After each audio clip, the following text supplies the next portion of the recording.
What's up, everybody, and welcome to episode number 51 of the Pylon Show. Thank you so much for tuning in.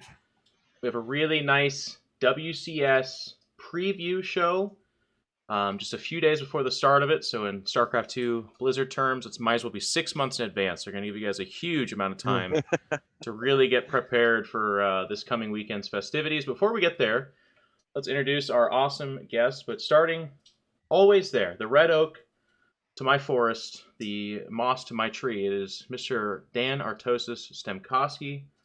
Dan, how are you doing, buddy? Yo, I'm doing very well. Got off of a lot of casting and had a few days off here. And now the Pylon Show's back with two amazing guests to talk about some great topics today. So I'm just cheerful right now.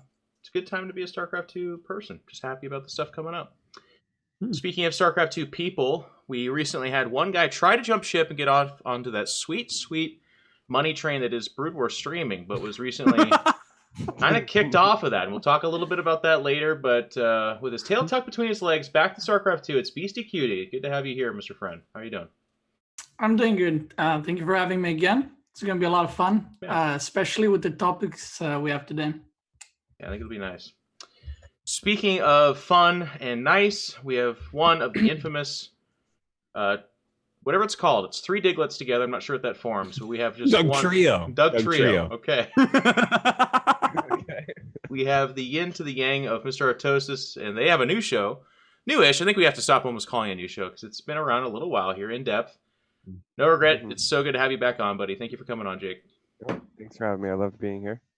Now, let's get this out of the way, Jake, because people in the chat are absolutely obsessed with webcams and things that show up in them.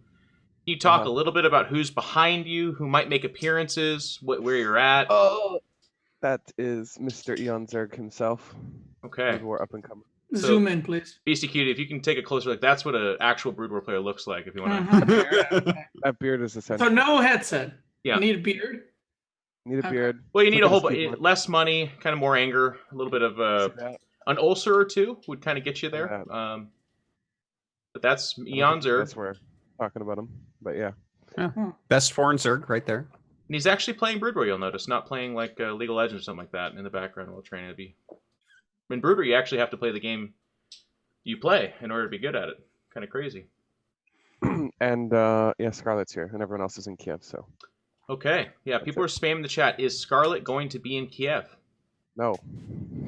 Thank God we had that answered. So I know it's gonna cut our audience in half, but I feel like we do need to get these answers. And in the introduction, that's really nice. Well, that's it, guys. That's our panel. We've got a great show. Like I said, the main topic is going to be breaking down WCS Spring coming up in Kiev. The talent and people are on their way. But we have some other stuff to talk about as well. This week I'm going to remember, though. You thought for a second I was going to be like, let's get right into this week and start. No. Not yet. You did it, Jeff. Not yet. We got to talk a little bit about money, which is absolutely everyone's favorite topic. Listen, guys, this show would not exist without your support, and a lot of you are amazing about supporting the show, and we really appreciate that. On that website, you can see some of these sponsors, but let's go to Matcherino first, where every single episode we have a new code that you can put in. It costs you nothing, but it contributes to our prize pool, which is kind of the way that sponsorship works. And as that grows at the end of the season, we cash it out, make some money for ourselves. We usually turn that into something else. The plan is to do a caster showdown, hopefully this next week, but we'll do it as soon as we can because we're scheduling with other people. It'll be Jim Rising against JYP. Really fun little thing cast by Artosis and I. We'll put some money into those guys' pockets and show you guys a good time. But that's because you guys do such a good job supporting us on Matcherino. So, Cobra, what is today's code? You're going to show it to me here in 1 second. Oh my God, it's National Chocolate Chip Day. Dan, did you know that? Just I really keep up on this. It's really important for there to be a day for chocolate chips, 365 days a year. I would say if I had to make a Times Magazine 365 most important things about America, chocolate chips would be on there. So I'm glad that they got a day. Yeah, no, it's the whole world. It's International Chocolate Chip Day. Before we move on, Jake, what's some of your chocolate chips and it doesn't work, by the way? Yeah, it's going to be live in 10 minutes, so it's actually the freshest. With chocolate chip, we didn't want to put it in, take it out, and have them cold served to you guys. We wanted them warm, fresh out of the oven. Jake, what's some when of your they're favorite melty stuff? a little bit? That's Yeah. I can get on board. Jake, what do you like to put chocolate chips on or in? Milk, I guess. What about shoes? Ah! That would have been a good answer, but chocolate chip in your milk? Like little chocolate chips, you just sprinkle it in there? Chocolate chip cookies. I don't know. I don't really do much with chocolate chips by themselves. Let's stick to eating shoes, I guess. So yeah, put in that code, support the show, very much so appreciate it. And we got that show match coming up. We'll talk more about that soon. You can also support us, and I would say the primary way of doing this, and a lot of you are absolutely all-stars about this, is on Patreon. The number keeps on going up, and we really are thankful, like I always say. Just it's amazing that there's people that have been doing this for a year plus at this point in time. And then there's people jumping on and supporting and getting new in there. We really appreciate it. If this show did not grow and did not get the support that it did, we couldn't do it. That's the bare bones of it.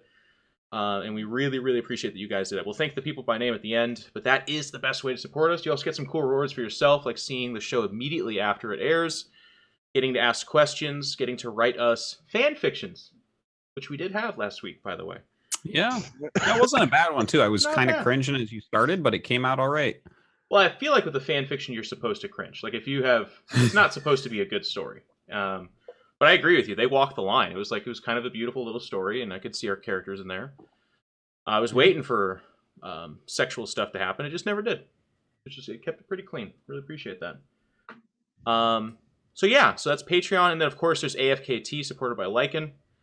Normally I would tell you to support him in every way possible, but I would say avoid his Twitter. He recently released a video of him eating a burrito with 2 fingers. And it's gross. Yeah. With 2 fingers? He rips the burrito in half and he digs out the innards of the burrito with his 2 fingers and eats it. Huh. Yeah, it's a rough one. Okay. It is a rough one. Guys, like I said, literally 10 minutes until you put the code in. So when I say, hey, wait 10 minutes, and then I look in the chat, there's people like, the code's not working. It's tough. It's tough for me. I get worried because I could see there being like a fire exit, and it like clearly says use this in case of fire, and you guys would be like pounding on the wall like, how do I get out of the room? Anyways, please help me help you. That's it for our sponsors. Really appreciate all the support and love you guys so much. Now we can do This Week in StarCraft, get through it, and get to the topics. All right. I want to do this quickly because I'm so excited about our topics this week. Yeah. All right. So This Week in StarCraft, of course, don't forget anything I'm talking about and running through. If you want to learn more, you want to hear more about them, check out our show notes. They're linked everywhere that you get the podcast. And they will always be there for you to check out.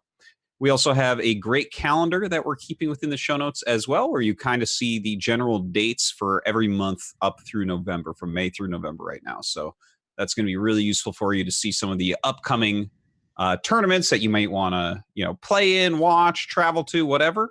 Definitely check that out. Okay, going on to This Week in StarCraft, the Banshee tournament number 19. QB defeated Vriska 3-0. Number 20 is going to be on May 25th. You can check this out on Zombie Grub's Twitch channel and The Banshees on Challenge. Alpha X Pro Series. We had Innovation 5-1 Classic. I don't know what's happening with all these matches that we're seeing. Like TY just bashed Patience, and now Classic, the best Protoss in the world, losing 1-5 to Innovation. Yeah. Most people consider him only the 3rd best Terran in the world. Well, it's kind of ridiculous that he even took a map, to be honest with you, but yeah. Well, Beastyqt's got a build for him, but we'll talk about that later. All right. You can check that out on AfrikaTV and the Alpha X SC2 channel. Of course, there's another Alpha X LATAM show match series that's going on. These guys have been doing it with in Spanish and for the Latin American scene. It looks like the next one is going to be the Gladiator versus Bombilla, and that will be in about 3 days. So you can check that out as well on AfrikaTV at the Alpha EXP. All right, the Alpha X Howling StarCraft Open Cup number 7. Okay, that is also on AfrikaTV by the Alpha X guys. They just continue to push out that content. Kelliger ended up winning it.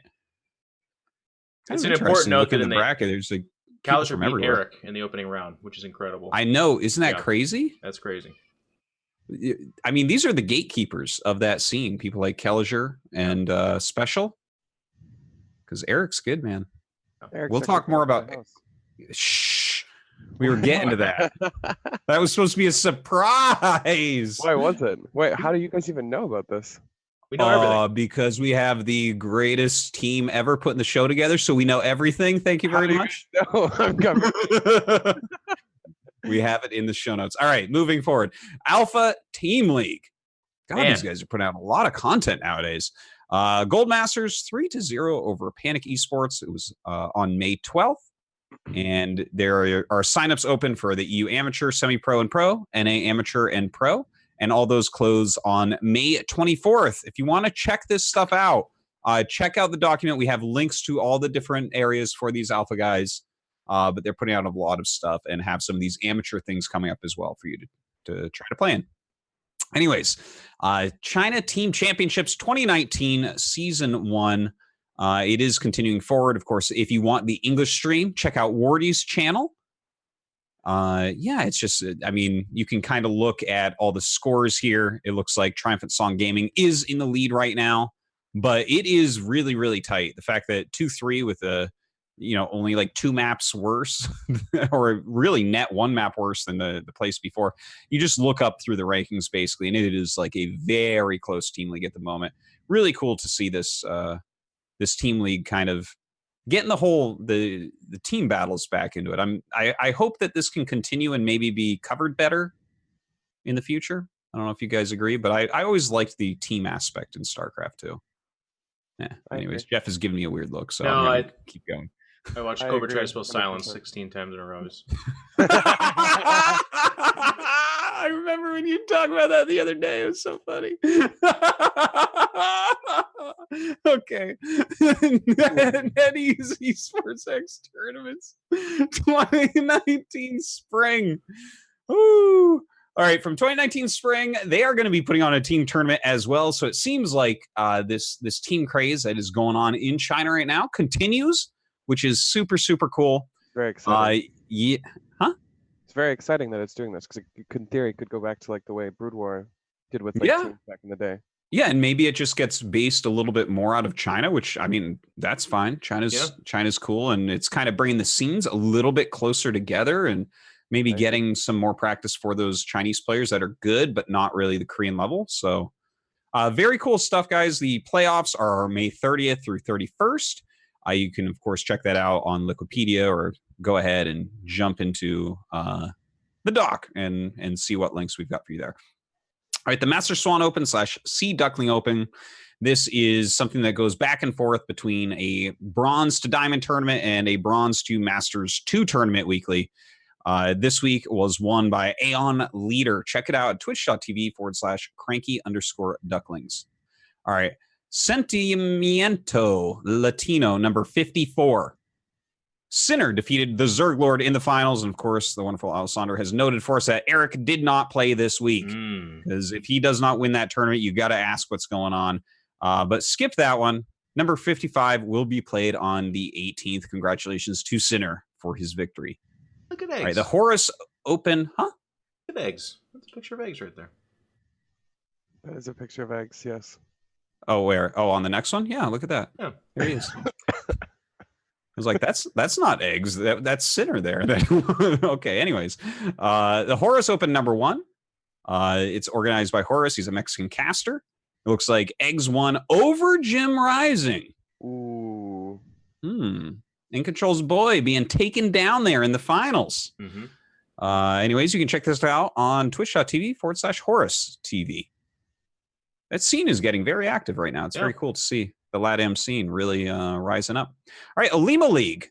This was number 155, I believe. Trap lost to Innovation in the finals. Looks like a very, very stacked lineup. Yeah, look at that. Cure and Fantasy in the top 4. Patience, Ragnarok, Cure, Zest, Hurricane Innovation. Wow.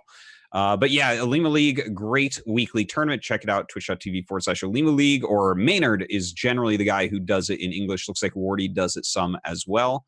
And of course, they have a wonderful Patreon. If you want to get those replays, check that out as well. All right, Kings of the North 5. Group C played yesterday, and Creature was brought in to replace Jon Snow, who forfeited. Kelliger took the group. Look at that. Kelliger out of nowhere, killing it. Yeah. And yeah, so Neeb is in the wildcard bracket. Group D going to play on the 21st. Check this stuff out, guys, over on eschamp.com ESChamp.com/KOTN5. They make a lot of great stuff over there on ESChamp. So should definitely have that bookmarked. All right. The Momentum Crash Round of 8 Team League. Okay. Well, we did talk to Rifkin about the Momentum tournament somewhat recently.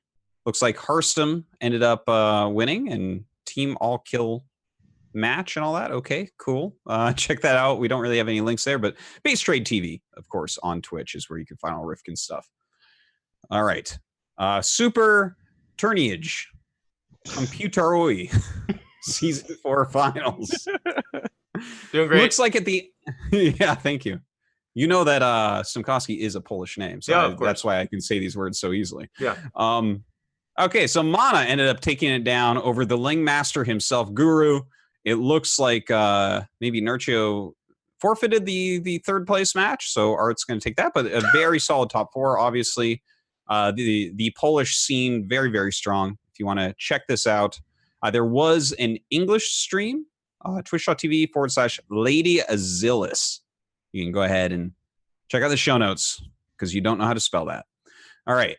The Gemini Korean Invitational May Edition. This is that tournament that Gemini's putting on where he just gets a bunch of games out of some top Koreans this week, or this month rather. He did Trap, Gumio, Solar, and Zest with Solar taking out Trap 4-3 in the finals. I'm sure he was heartbroken.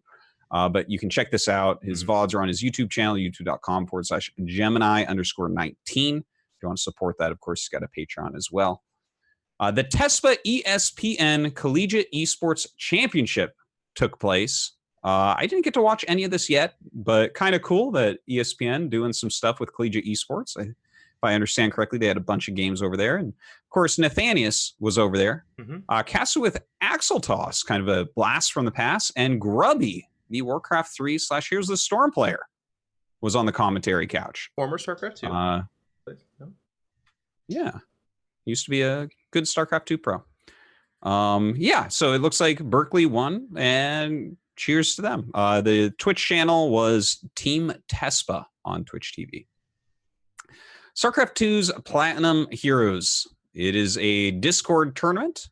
If you want to learn more about this, if you're a Platinum player and want to take part, just jump into the show notes once again.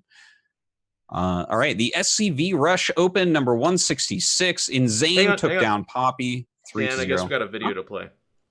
Oh, do we? Platinum Heroes is a Discord server for lower-ranked players who want to increase their skill and climb the ladder.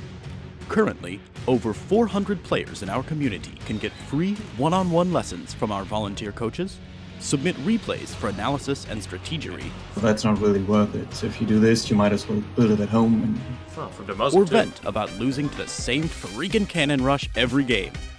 Join our community today to go from aspiring warrior to platinum hero. There you go. This weekend, on May 18th and 19th, the community is hosting their first tournament, Platinum Heroes 1. Players currently ranked platinum or below are welcome to join our Discord and then register to play at the challenge link below. Higher level players can support our brave students by contributing to our Matcherino page. Join us on Twitch at 7 a.m. Pacific, 2 p.m. UTC this weekend for Platinum Heroes 1. Very nice. That works. Wow. That's super cool. That guy is doing...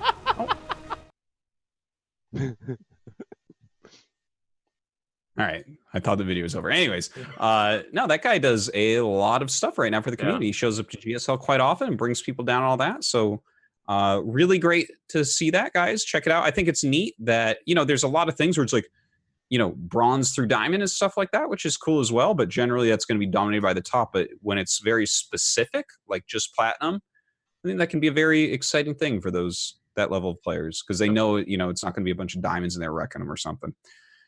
All right. Anyways, definitely do check that out, guys. Very neat. So the going onwards, SCV Rush Open number 166. Insane, who just won that LAN, ends up beating Poppy 3-0 in the finals. If you want to check that out, it was on SCV Rush 1 on Twitch TV. All right.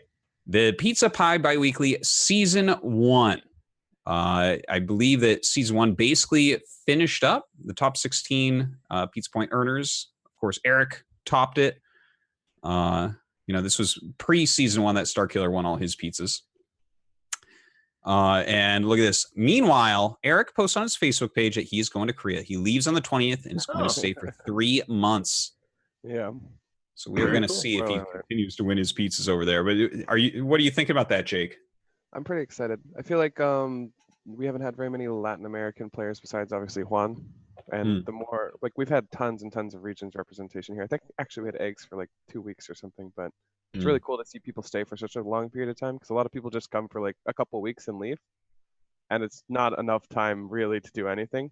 Yeah, that's kind very of those, true. like little windows where they have a little bit of time, but when you sit down, you're like, all right, I'm going to play for 3 months in Korea. That's when you can actually get better. Like with that amount of time, if you put the work in, you can actually get better, especially if you're from Latin America. Excellent. Why especially Latin America? Because Latin Americans are generally limited to what regions they can play on. It depends on where you're from in Latin America. More latency and stuff. Yeah. Okay. I think he's actually from Brazil specifically, so it's even harder. Like if you're from Mexico, you're probably fine, but Brazil, South America, you're quite limited by what regions you can play on. Oh, very cool. It looks like also the season finale is going to start 1 hour earlier this week for the Pizza Pie Biweekly. All right, onwards. In our general transmissions, In Depth, the show me and NoRegret do together. We did post episode number 7. It's about Immortal Rushes against Zerg. We had a lot of fun with that. Oh, yeah. Like the Reddit thread had 140 comments or something. Like, what's going on, people? There are some angry people when you bring up things like Immortal Rushes. I just want to respond to all of them because they're all wrong, but yeah. I know that's just going to stir the pot. It's such. What were they upset about? Did you guys say they're not very good or something? Or? Oh, they're just like, oh yeah, these guys overdrone, like blah blah blah. They act like you have perfect vision all the time, and they're just it's just dumb. Okay. We were very careful to point out and keep pausing and showing how hard it was to get vision and figure out when people are moving out and how to react differently to the different timings and all that. There was a guy that wrote paragraphs. It was like a book he wrote on how stupid we are, and he made he was just like, if you ask any EU pro, they'll tell you it's 44 drones and you only make Ravagers and Lings. And I'm just reading it, I'm like, oh my God, he's so angry.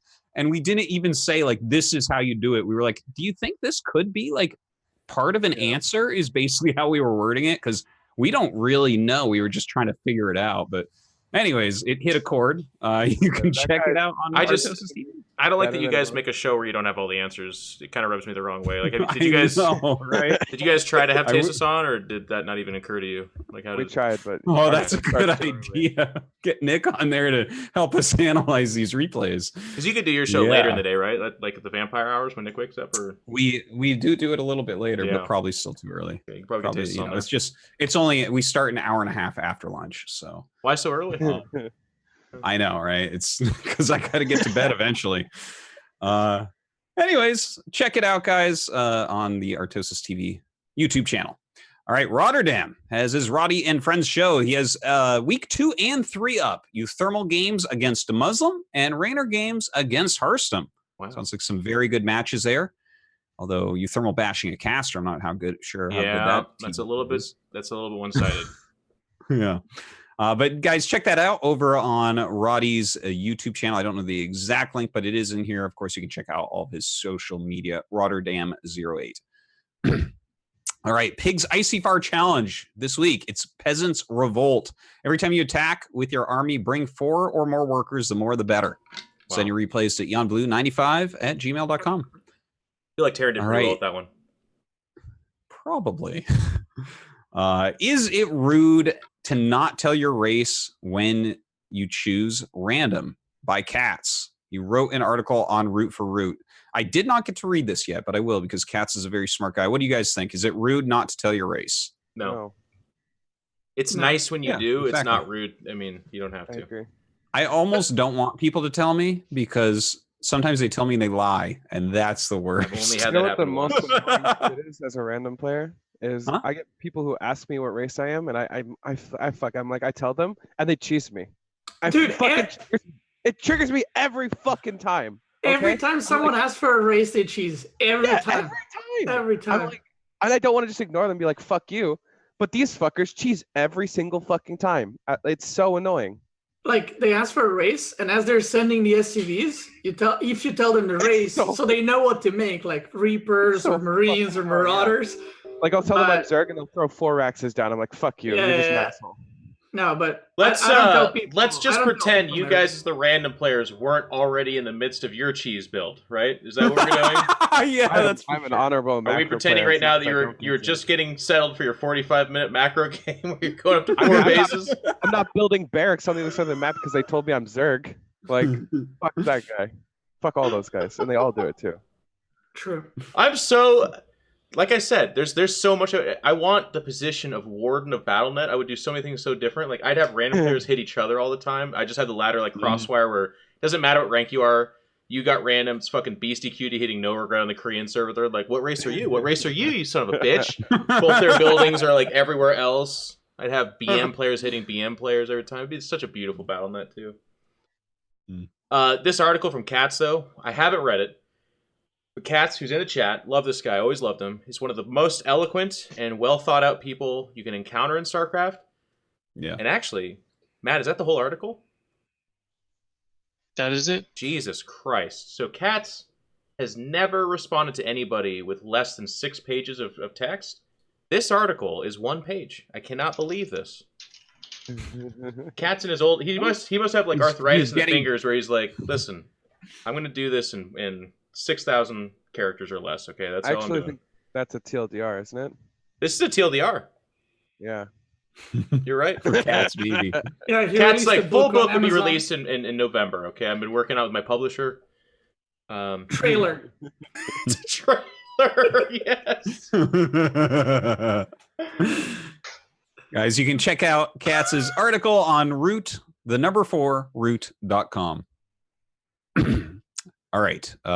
General transmissions, the Afrika World number 37 with Laughing Games and Falcon Paladin, of course, on Afrika TV on Laughing Games channel. It looks like Marine Lord Bly, Harstam, and Clem played. And it looks like Bly ended up winning that one. Yeah. So you can check that out. Also, Afrika World number 37 by Laughing Games and Falcon Paladin. It looks like Fantasy and Dongregu played a best of 9 in which DRG, who, by the way, lost like 0-4 in his GSL round of 32 group, 5-1 to Fantasy, who's actually in the round of 16. So kind of impressive there. You can check that out on twitch.tv/Laughing Games. All right. There was a best of 69 between Jason and Rob. These are top NA players. I like how that's the meta going on right now in NA is just use your first name. But it's your next ladder account, Jeff. It's just going to be Jeff with a G. Everyone's going to know exactly who you are. It looks like Jason won 35-30. This is casted by Roddy Up a Tree Zelda, Casually Explained, and I believe Rifkin was in there as well. What a set of casters for that. All right. It was, but it looks like it was pretty close. They split it into 2 broadcasts, by the way. It says 19 hours. It's like 9 and 8 or something, but maybe it's a little bit more. But the score is 35-30, so it's not even like it was lopsided. It's a TVP, so it was like there's macro games. It's weird. It's great, and they had really casual, nice, fun commentary. A lot of good clips came out of it. I did watch a few games, but my God, 19 hours. That's crazy, playing someone for 19 hours. I'd do it. The metagame of that would evolve so disgustingly. NoRegret, we've heard you say you do something before, okay? Somebody challenge me, I'll do it. Oh my God. I'll fucking do it. I'll tell you what, you're going to have to wait a couple months, because it won't be 19 hours either. I promise you. It'll be 9? Fastest 69 out of anybody. All right, there's the gauntlet's been thrown to anyone. To anyone in the world. Jake will best of 69 your ass. No problem. Right in a row. Yeah. All right. The StarCraft 2 UK is a Discord community. You can check this out if you are from the UK and you would like to join this Discord channel and meet with your countrymen there. We have a channel for Discord channels on the Pylon Discord. So you should definitely join there first to join this one. Because if you're only joining this one and not the Pylon one... Wow, fuck you then. That's what I would say. Yeah. Then I don't even want you to know where this is. I don't want you to Okay. Moving on. The SC How Do Milhow. You nailed it. Beautiful. That was beautiful. That was exactly what they wanted. Is it Chow? Chow? Beautiful. Don't touch it. That was the first one. The first one. Yeah. See how do Milhow. Are you guys glad you got a couple Americans to read this shit out? I feel like this tournament takes place in Brazil. Yeah. A lot of these LATAM tournaments to talk about. Of course, this is Portuguese, so it's even further away from something I understand. Yep. Yes, it is a Brazilian-only tournament. You can check it out on his Twitch channel if you are Brazilian, of course. It looks like Terran won in the finals. Hang on. Literally and figuratively. This is my favorite, little synopsis of it. Show do Milhow is the Portuguese name of the show Who Wants to Be a Millionaire. Prize pool for this was $25. But they have a long ways to go. But that's cool. Yeah. All right. Well, going onwards, the Artificial Overmind League. This is the thing where you make bots and they compete, and the winner plays Serral. And that'll happen at the end of every month. If you're interested in these bots, then definitely do check it out from Reactor. All right, this week in Brood War, the Undermine podcast. Of course, this is also a bot type of thing. It's about the AIs. This is the podcast about it on makingcomputerdothings.com. They have Hao Pan and Nathan Roth, aka Antigua. That's the guy that's really doing a lot of the bot stuff. Ank Merdor and Brian Weber. They're talking about bot developments and algorithms, Brood War code investigation, and exploits previously unknown. You can check that out if you're interested in that AI scene. All right. This week in awesome GSL Photogenic Award. Okay, I'm not sure what I'm getting into here. Who gave this? GSL? No. This is, I think Alessandro made this one up. So I mean, it's all, those are GSL photos for sure. That's from this season. Okay. All right, scrolling down. No, I believe it actually was GSL that handed this out. Actually, the GSL. Are you serious? Does Matt seem like the kind of guy to joke around right now, Dan? Chat's telling you it's real too.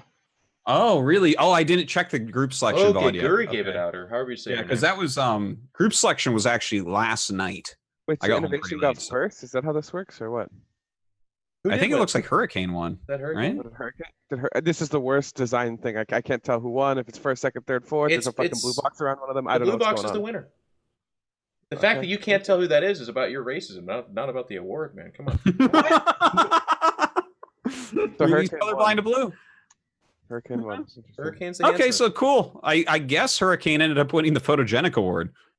That is correct. Yeah. Well, only because they wouldn't let Zest take his shirt off, I guess, but that's fine.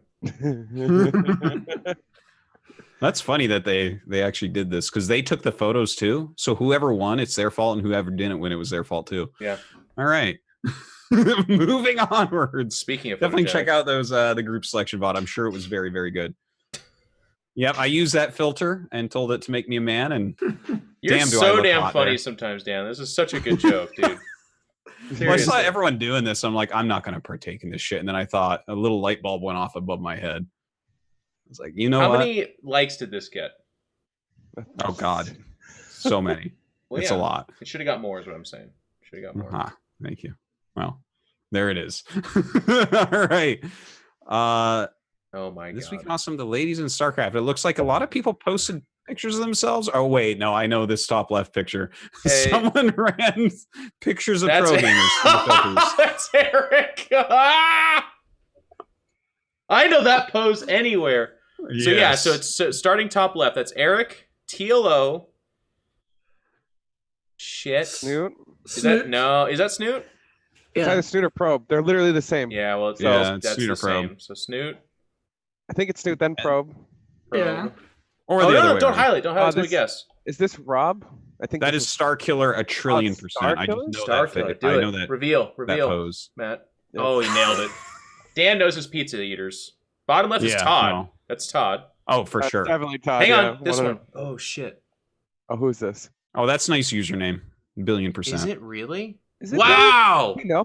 That's Rotterdam somehow, but it should not be that at all. I just know that picture. No, that's Dan. Who is this? The middle This one one is super hot. This bottom middle one. What the hell? I love her. You know, it's kind of weird. I can see your kid in that picture. Like I see your daughter a little bit. Oh my god, that's me. That's so stupid. I can see the background. I make a terrible girl. I would not do me. What is this bottom right? Cobra Wait a minute. I Venom. know these trees, Ew, though. that's kind of creepy. Very Russian. Yeah. Looks like a doll. Yeah. What a horrible filter, by the way. Fucking burn it with fire. This was amazing. Thank you. Okay. Continuing onwards this week in Awesome, the Tasteless Podcast, episode 3 with Core A Gaming. I'm actually halfway listened through that one. It's actually, I like that episode. It's very good. Yeah, you were saying he told me he was talking about the WCG Ultimate Gamer show. What did he say on there? I'm not to that part yet. I guess. Yeah. Is anyone a $1,000 tier supporter of that? I don't believe he has yet. Anyone he has to call on the phone. I want it so bad. Yeah. I want that. I want to hear that phone call. Is what I want. I want it to be on. We got to just use our Patreon money to buy it, and then we can listen in. Hey, Nick, you want to come on our show? Hey guys, it's like so inappropriate, but thank you for the support. Really appreciate the love. Yes, so it's good. Yeah. Going onwards, a public service announcement. Do you clip funny in control memes? Do you make StarCraft content? Do you create tournaments? Do you win tournaments? Do you win pizzas? I read the same thing last week. It's so funny. If so, this man wants your best clips, updated player photos, and other notable StarCraft content. Send them in today at Cobra Venom 7 or at the Pylon Show. Alessandra has Photoshop and isn't afraid to use it. Excellent. Guys, submit things to us on the Discord, on Twitter, wherever you want, just not to me. To the other people, they're more responsible. All right, on to Cobra's clips. I believe that this is the end of this segment. I believe we have some clips that have been sent in that we're going to play now. Clips, Matt? Those are supposed to be between later on. Okay. Between discussion topics and roundtable because it's a segue. There you go. They'll be later. Okay. The clips are for later, guys. Thank you and very much. There you go. That's it. Thank you very much, Dan. Very good. Matt wanted me to remind you guys, now it is the okay time to put in that Match Torino code. So like we always say, please do take the time to do it. It takes a couple of seconds, but it has a very real impact for us. A lot of people like me, I'm sure, use like the auto fill-in on their browser to go to every web page they go to, because I only go to Team Liquid and Reddit and Twitter and Twitch. It's matchtorino.com/the Pylon Show. It's no longer just Pylon Show. Notice how he didn't list his email, by the way. He's actually telling the truth. He never checks his email, which is insane. All right. Let's get into our first big topic, and this is, of course, the big one for the show. We would like to break down WCS Spring coming up, including these groups. They announced everything. I think it was today, earlier. They announced the groups, and then they also talked about who's commentating and stuff like that. I will just use my own platform to start with this. I was asked a lot about why I'm not commentating or going there. I was asked, and I did actually originally say yes. But I've been doing an absolute metric crap ton of travel. When I say that, what I mean is I've been home 3 weekends out of the year until the last one, and then this next one will be the 5th weekend I'm home. So I'm my body's run ragged, and then I got the travel itinerary for this tournament, and it was 28 hours there and 28 hours back for a total of 56 hours in an airplane or at an airport, and I just couldn't do it. So we have no one to blame but me. I just needed the rest. I need to rejuvenate, stay at home, take care of stuff, and then be, ready to go for the next string of travel. So I will be at like Home Story Cup and some of these other tournaments, hopefully at Montreal. I love StarCraft, but I got to take care of myself sometimes. So that's a lot of people are asking about that. That's what happened. But they have a fantastic crew of people, absolutely amazing. It's nice to see Smix back there hosting. I believe Colaris is desk hosting, right? Is he in that picture? I don't know if we have that. I believe he might have been. I thought it might have been the case. Anyways, it's a good group. You got your Roddies. You got your DeMuslim. Yeah, it is Claris. That's right. The Muslim back commentating. Can you guys believe that? 2 events this year. Sick. Absolutely amazing. So it'll be good. A good lineup. Not tons of commentators for it, but they'll be able to make it through. Yeah, a good number though. It was not going to be them plus me. Someone replaced me, so it's that number. Okay. So it was always going to be 4. Yeah. Cool. All right, well, let's look at the groups here a little bit, and then we'll ask our professional players here their opinions on some of this. So, WCS Spring is kind of a return, so it's worth mentioning, I guess. WCS Winter was a hybrid tournament. It broke away from kind of the normal format. WCS Spring is a little bit more of a return to what we're used to, for the most part. So it's going to be kind of this group breaking down top 2 advance into the next group type of thing. If I'm not mistaken, am I talking to my ass, or that's what we got, right? Yeah, you're right. Top 2 Okay. advance. Right. But wait, they're doing something slightly different though now, right? Where you're dropped down to a lower bracket when you get further in and then lose. Yeah, if you get eliminated, you're not out of the tournament. Like before these group stages, if you got below the threshold, you're out. But now they're putting all the people that get below a threshold into a knockout bracket, kind of like a second, like a double elimination bracket, but for groups, which is interesting. Well, so it's a single elimination bracket. It's like, right? It's a single elimination bracket, but it's kind of like a double elimination tournament now. So like, when yes, you go back into another bracket, and then the winner, I think it's the top 2 of that bracket, or how does it work? No, wait, it's actually a lot. Never mind. Okay, so basically, if I understand this correctly, guys, so the top 2 players always just advance into the next stage, and then you drop to the knockout bracket, right? And then all the players, like if you lose at all during a bracket, you are still in if you lose it all during a group stage, you're still in. It's just if you lose 3rd place or you lose 4th place, you go into a different spot in the knockout bracket, and the knockout bracket goes right through the tournament. So like literally you could lose in the very first thing, you get last place in your group in group stage 1 and still win the tournament theoretically. Obviously that won't happen, but so it's just kind of like this extra bracket below the groups for people who get knocked out. So it's kind of like more play for everyone. Yeah, it's more pro gamer friendly. They would always ask for more games. It's brutal, right? So if you lose early on, you have this incredible loser bracket thing to go through, but you'll always, the alternative is you're out of the tournament. You lose 2 best-of-3s or something like that, and you're out. So it this doesn't is nice. actually affect the winners either. So like people who whine about like playtime, doesn't really change anything for them if they're good. It only affects you if you lose, and it's better than being out. So I don't think you'll hear anybody complain. What do you think, Beastyqt?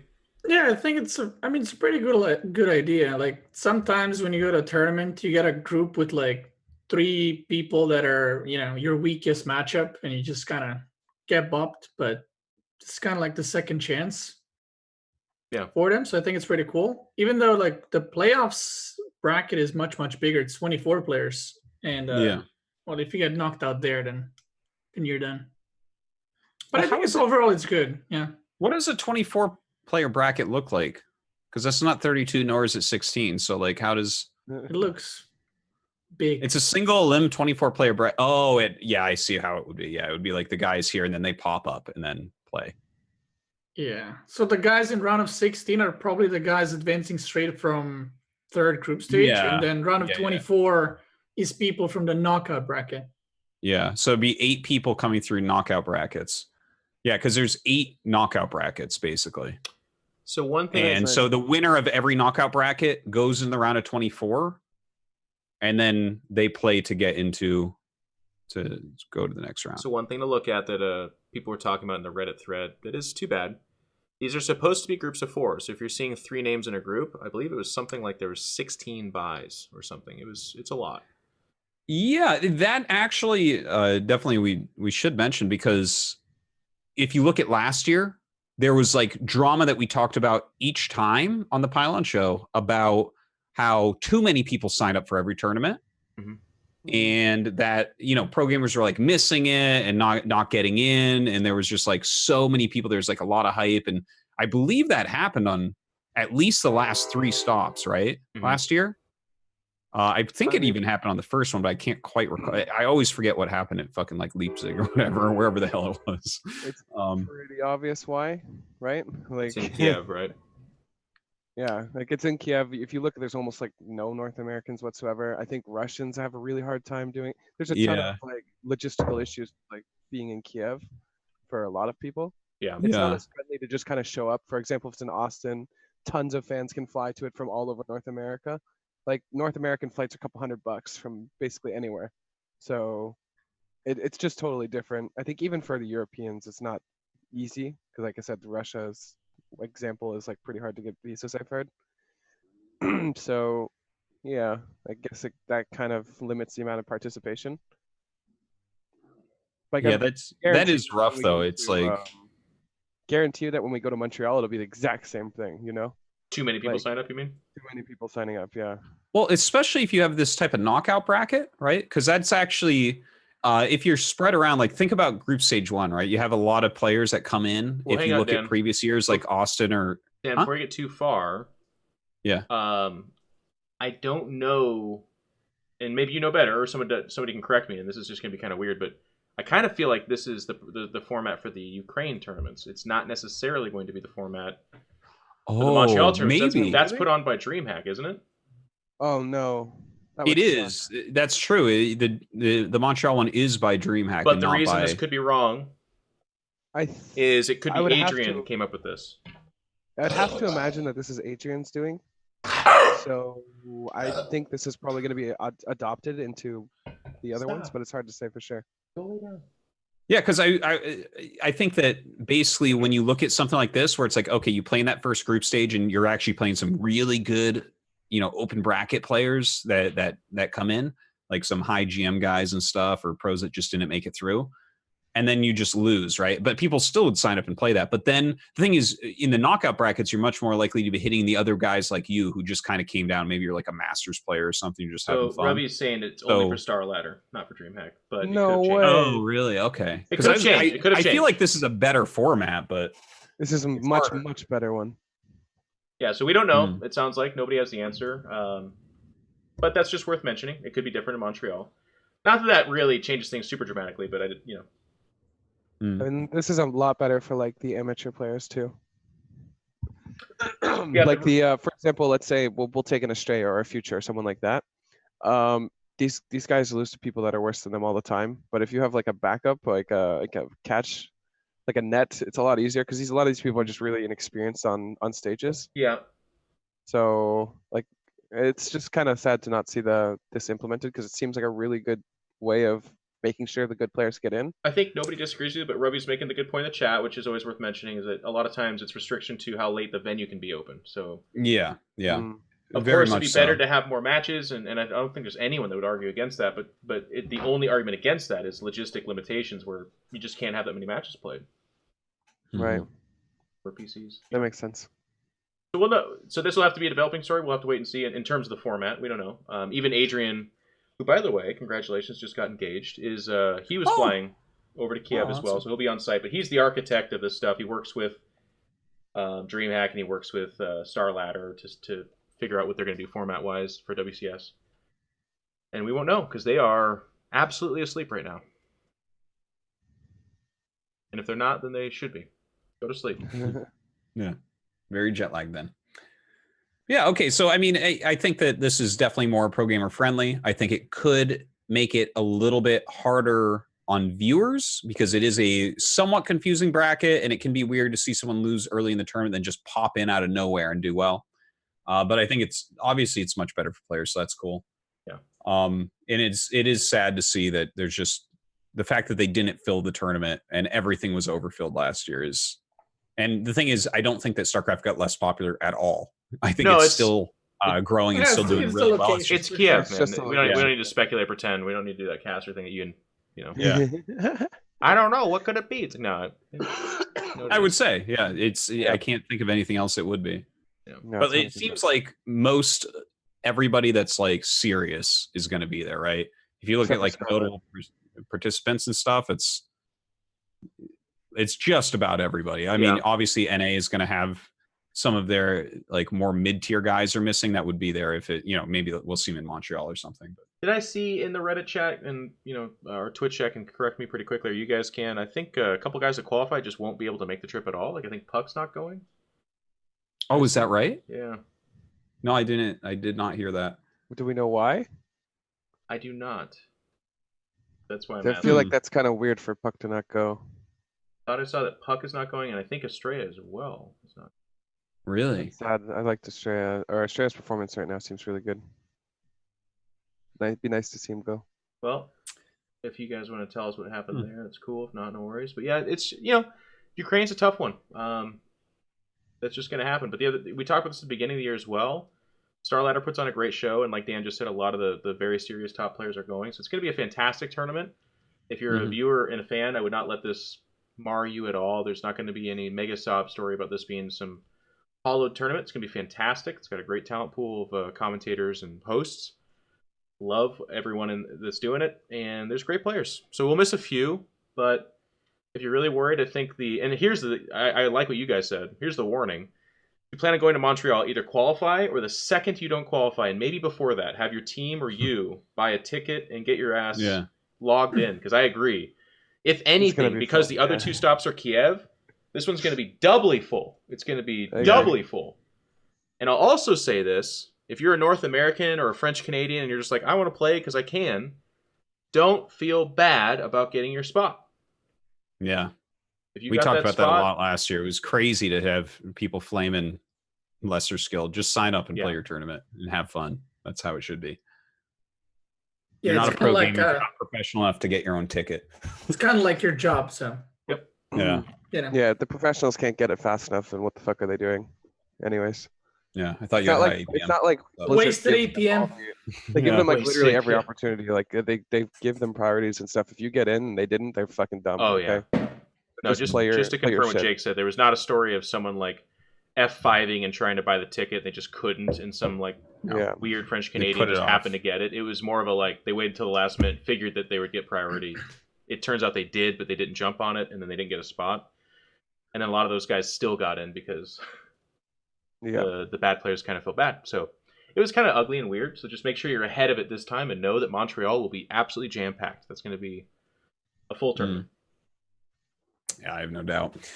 So taking a look at the players that we have, right? Obviously, we have the 16 players that qualified. Probably the easiest way for people to look would be on the notable participants on Liquipedia. But I mean, it is a veritable who's who.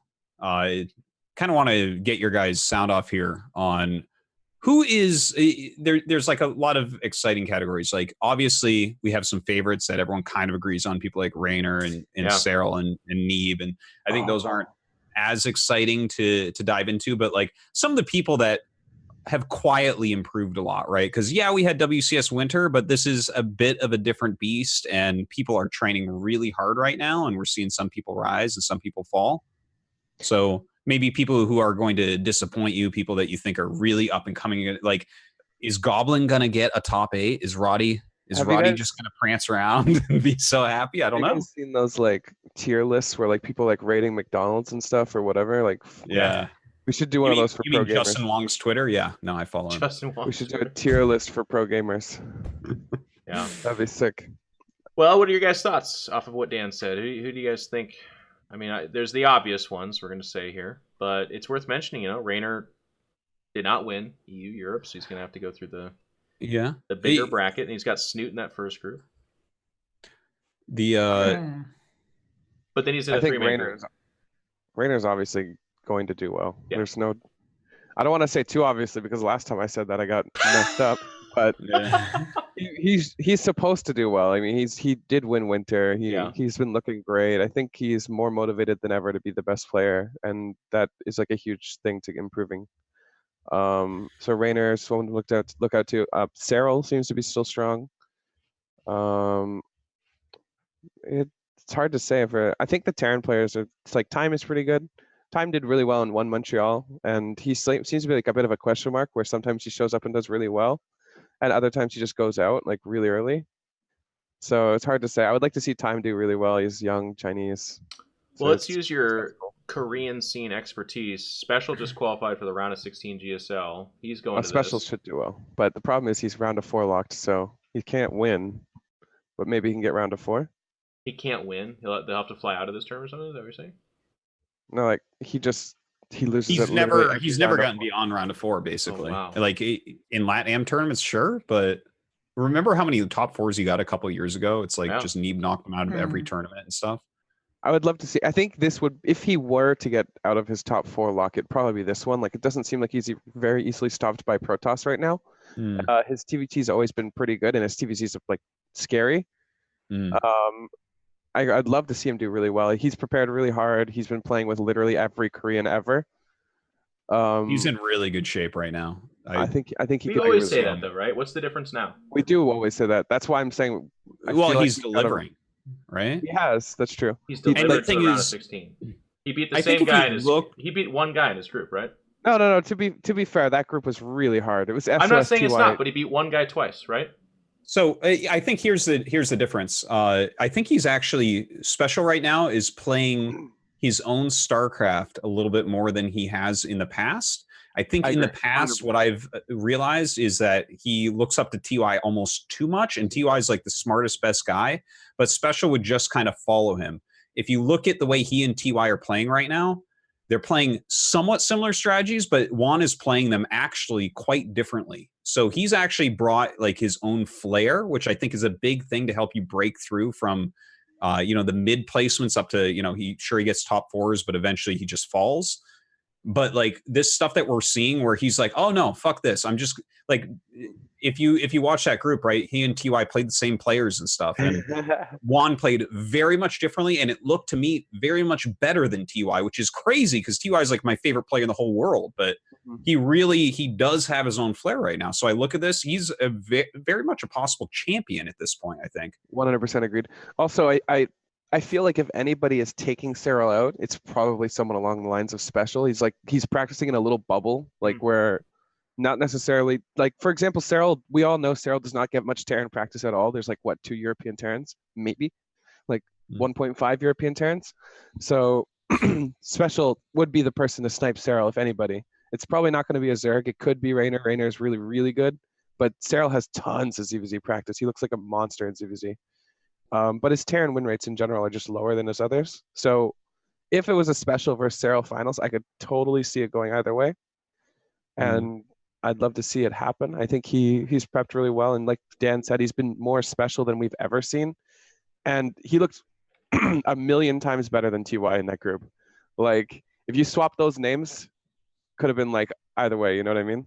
Could have seen TY being special there because he looked sick. He had his strats prepped. He played really well. I think he even threw the series versus Ragnarok. He should have won that one as well. Yeah. So I'm really excited for him. I hope he does really well. He's been playing harder than everybody else here. So yeah, he's the one I'm very interested in because I agree. He's like when he looked good, he looked really good. That really good TVP right now is insane. He's been doing a really good job of like abusing things that people whine about. So I guess it's going to be kind of worth mentioning. Not that there's a whole lot of speculation we can make on this, but he is practicing GSL on a different map pool than what this tournament we played on. He is, but he's fresh off of his round of 16 practice, so it doesn't really matter. I don't think he's been playing a little bit on the new maps because we're switching some of the maps for round of 16 GSL, so he should already be starting practice at least. Starting it, but like that practice is still fresh from the only difference is that he hasn't played year 0, but he can veto year 0, so it's okay. Yeah, and I'm not trying to paint this weird picture where he's played 0 maps on the WCS one. It's just that my concern we're throwing out there is if he is, and we know Special is like strangely, he's a Korean with like a Mexican exterior. When they practice, they don't dabble. They just play those maps. And GSO would be his focus, I would imagine, without knowing him well enough to speak on his behalf. But my guess would be round of 16 GSL is the primary focus, and this is more of a, yes, it's a focus, of course, but not as much. Someone who lives with him, it feels like it's on the back burner a little bit for GSL? Spring. Spring is, yeah. Well, okay, after the round of 16 group, that round of 16 group he only prepped for, right? But that's fine because it was just everything except for year 0, right? But now that he finished round of 16, it felt like it was more on the back burner, and Kiev was the main goal. Okay. So, but that was like 3 days in between flying, right? So he didn't actually have very much WCS prep. It should be fine. I mean, obviously his level will transfer over. Yeah, this is like it's a good situation for him because he practiced so hard for GSL that this practice should, in theory, go into WCS perfectly as long as he doesn't play year 0 a ton, I guess. Because I don't think he played at all in year 0. Hopefully players don't snipe him, but I think he's just going to veto it, so it doesn't matter. Jake's my favorite pre any tournament guy because He doesn't be like, I think this will happen. He's like, this will happen. And then we get that clip. And I'm like, baby. I think like Special is pretty much on point. Like I thought that he actually played the most impressive out of Terrans in GSL. Like his play was like literally Korean, and all his moves were really, really good.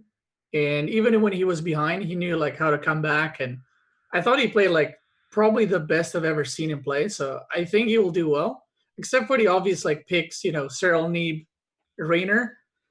My other two picks, because I'm going to do top three because there's too many players. Okay. I think Showtime is back. I think he's been gone for a year and maybe even more, like just completely disappeared and kind of lost a lot of the tournaments where people expected him to do really well. But in the challengers, he did really well. He, you know, played against Cyril in the finals 4-2. So, and before that, I think he played Laser. He beat him 3-1, beat Drogo 3-0. So I think he's back. He has a good chance. And I think Euthermal had a pretty disappointing run.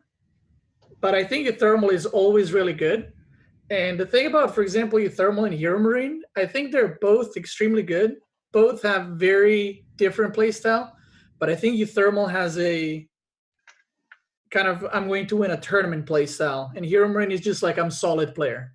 Yeah. And he knows when to 4x. He knows when to 4x 3 times in a row. And he's going to do whatever it takes to win. So yep.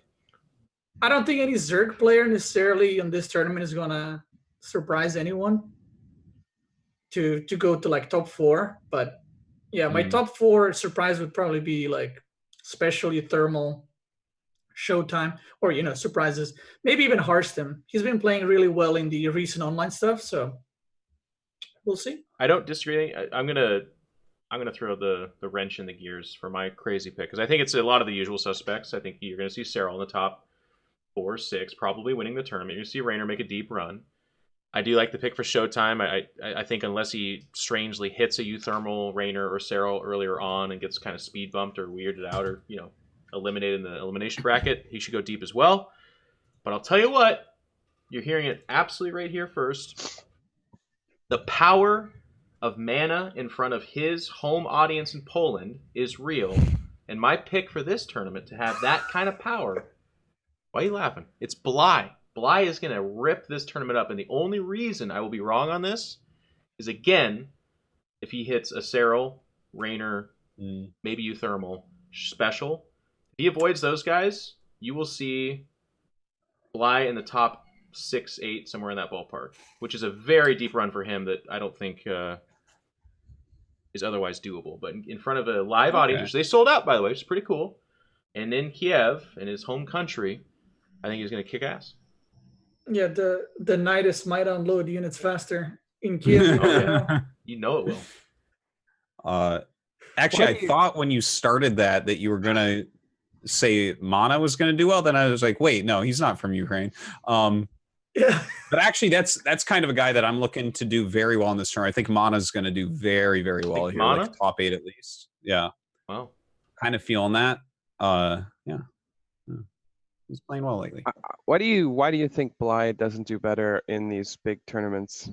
Like, I don't really understand, because he seems to dominate literally every tournament that is like all the online tournaments, like basically against really good players too. Yeah. And then he just goes to these tournaments, you never see him do well. I have a really good answer for that. Give it. I think it is completely a stylistic thing. First off, I think that Bly is like a really hard worker. I think that when he's playing these online cups and things, he's putting in real effort into his games. Like, he is playing them. Now, this is just kind of my perception of him as a person, as a player, right? So he's very cheesy, he's very aggressive, and I think he's like putting in the effort. And there's a difference when you go offline where you're going to see someone, he hits a wall, right? Where like he might beat this person in the online cup, but like, for instance, if you take someone like a Showtime and you put him under the lights and he's playing against Bly, I'm like, well, Showtime is going to be playing at 100%, right? And he is going to catch those little tiny things that are going to get him to win the game. And I always feel that like that's the problem with Bly is like he'll get past some very good players, but he's going to hit someone that is playing their best StarCraft, and his style won't be enough to get past it. Whereas when you're playing online, it's like everyone's trying. I'm not trying to say that they aren't trying and that these aren't good victories, but it's a little bit different. It's different, yeah. Where if you hit the world-class players offline at the stuff that really matters, they are playing at a different level. No one can practice at their top level all the time, and no one can play at their top level all the time. Yeah. But more people are going to be trying harder to bring it to an event like this. So it just, it's those little things that Bly wins with that suddenly it's like, oh no, Showtime's probe went in the right place and like fucking he caught everything and that was it.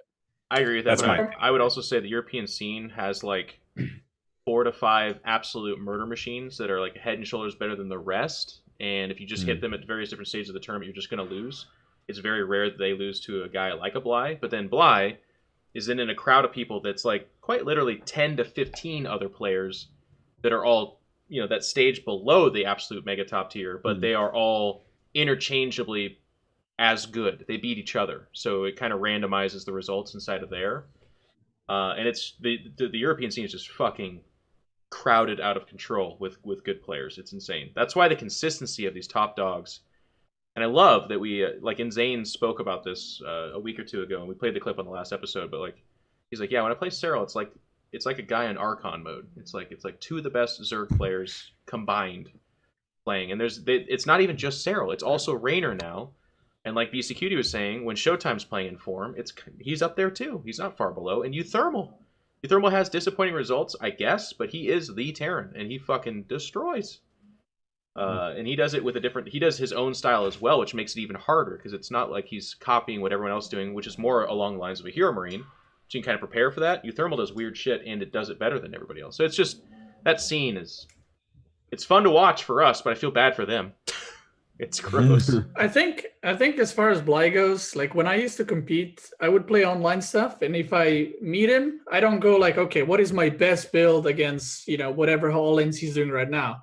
I do my own thing, like 3 different builds, and I see how each build does. Because Bly's a very specific player, like he's going to do something. You don't know exactly what, but he's going to do something. So what I used to do is I would play, different builds, whether they're 3cc openers, see if I can hold whatever he's doing. And then when I face him in a bigger tournament or LAN tournament, you do what you had the most success with. So you kind of bring up the most solid builds. You don't cheese it up. You don't play super defensive. You play your own stuff, but you just play kind of what worked against them specifically. And sometimes when you play online cups or even ladder, you kind of go on autopilot. Maybe you saw one drone less, but you're like, he probably missed, macro or something like that. But when you play on LAN, I feel like you're thinking about every single move you do, and you will notice those small differences. And because Bly is playing very, cheeky or all-in or cheesy, however you want to call it, it's much easier to spot those little things than if you played against macro player. And people are obviously more careful. Like, instead of skipping an adept to get a faster Phoenix, they're like, no, I'm going to make an extra adept just in case. And that kind of goes a long way when you play against someone that all-ins quite a bit. So, yeah. Very good point. I could definitely see him doing well. I mean, out of all the players of Ukraine, he seems to be the one that's in Hellraiser. Hellraiser. What about like a cheeky like Hearthstone? What do we think about Hearthstone right now? I think Hearthstone's going to do well. Yeah, I feel like he will do well. I don't think he'll be a champion, but it's time for a real Hearthstone revival. I'd love wish to this see guy Hearthstone was the best revival. player in the world. Me too. He's so fucking great on stage. Holy shit! Could you imagine so if everybody great. was Hearthstone? Yeah, it'd be amazing. He's been a great stream personality. He's coaching Casually Explained. He's got a great stream where I love watching his stream because he gives real. It's like watching a pro gamer train too. He doesn't doll it up too much. He gives his thought process. He does. He talks about his mistakes very actively and will break down replays even when he loses, which is nice because it takes a lot of ego to put aside to do that, and he has no problem doing that. So yeah, I agree. I'm a fan of Hearthstone, and I hope he does well. Yeah. There's a set of 3 players that I'm like holding my breath on a little bit, and I feel like all 3 of these players are going to do very well eventually, and I don't know when. And that would be Marine Lord, Soul, and Time. where I know that these guys like have a lot of skill and are smart players and stuff, but I mean Marine Lord in the past has had some great runs, but obviously he left for a bit. He's back. I think he's been back long enough that we can kind of wait around and see if he does something big this year. I think it's possible. And then Soul obviously has been really high on the ladder for a very long time. I don't know if he is ever going to deliver. I think stylistically he's a little bit like I don't super care for the way that he plays from the games that I've seen, but like, I mean, the results don't lie that he does so well on the ladder and everything. He's a practice partner for these guys. And then obviously Time is someone that since that those matches he had in GSL and stuff that I'm like, well, this guy could be the great Chinese player that we're do you know Soul at all? Like really as like a character? Oh, no. Why do you think Soul doesn't do better? Because it tilts. Oh, I think he has a negative mindset for sure. Like, I mean, I don't know him personally, but everything I read is. Boy plays Terran, so of course, I think it definitely has something to do with his mindset. Yeah, it's the mindset for sure. Jake, why are you laughing? Just say it. What do you got? Oh my God. Yeah. You're like holding on to something. Like, you're here. Why do you think it happens, Dan? I could start World War III between EU and NA if I say any more. Oh, well, that's what we do here. I'm like bottom tier NA trying to talk shit on one of the higher Europeans. Like this is World War III. Jake, I don't know if you've been watching our show, but this is what we do here. So go ahead. Yeah, spill it out. Nothing. I just think he doesn't think about the game very well. Like he doesn't adapt to the people he's playing. He kind of plays his own style. He doesn't really like. I played show matches against him, where I'll do the exact same build like 3 times, and he'll do the exact same opener, and he'll die to them over and over again. I'll just link baiting on him. Like it's pretty fucking obvious I'm going to do this, and he just dies to it because he doesn't react. It's like there's nothing going on up here, you know, with him sometimes. Yeah, mechanically he's very good, but he's great. Build order wise, mentality wise, it's like a 1 out of 10. It's like we took Maru and we just like mushed his brain a bit. And then we have Soul. Wow. That's basically what happened. I'm glad you held back. I don't want to. I don't know what to say. I really want him to do well. He's really young. Oh my God. He's he's good. He's definitely good. He got 7K on ladder, but he just needs to adapt more to the players he's playing, and he needs to prep better for like certain situations that he's not comfortable in. So this is completely conjecture from my perspective. But there's always been this really interesting StarCraft thing that happens. And I find it happens more with Terran players, but that's not necessarily explicitly true. I think Idra is a very good example of this. But there's players who like emulate the meta style, the Korean style, as best they can because they think that's the best. And they're not wrong. But specifically Terran, in order to win with that kind of methodology of like, I'm going to grind out the meta build. You know what I'm doing. You've seen it before, but I'm going to outperform you and I'm going to do better. In a gridiron of competent players that ebb and flow between like they're actually better than you or they're as good as you or maybe they're a little bit worse but they're like Bly, so they do all ins, which means they can still beat you, is a very, very tough path to go. And that's for me a part of the reason why Hero Marine in particular, when you watch him play, he gives Serral some of the best runs for his money or straight up beats him. He's obviously mechanically and just in terms of the game one of the absolute best. He's incredible. But in a tournament where you have to go Laser, Lambo, Hearthstone, Showtime, for you to outperform every one of them while they all know exactly what you're going to do every single game, for the most part, that play style is... And I see that in Soul, I see that in Hero Marine, and I see that was Idra to a T. That was Idra to a T, and for a while he was able to do it because he was better than a lot of players, but then as they caught up, and like MC would style on him at the end of the day because MC was the kind of guy that was like as good as him. But if MC knows what you're gonna do, he'll abuse the absolute fuck out of it. So Idra versus MC at MLG was one of the worst matches you could ever watch every time. They lasted about 3 minutes because it was MC just I'm gonna tilt him and then I'm gonna beat him easy.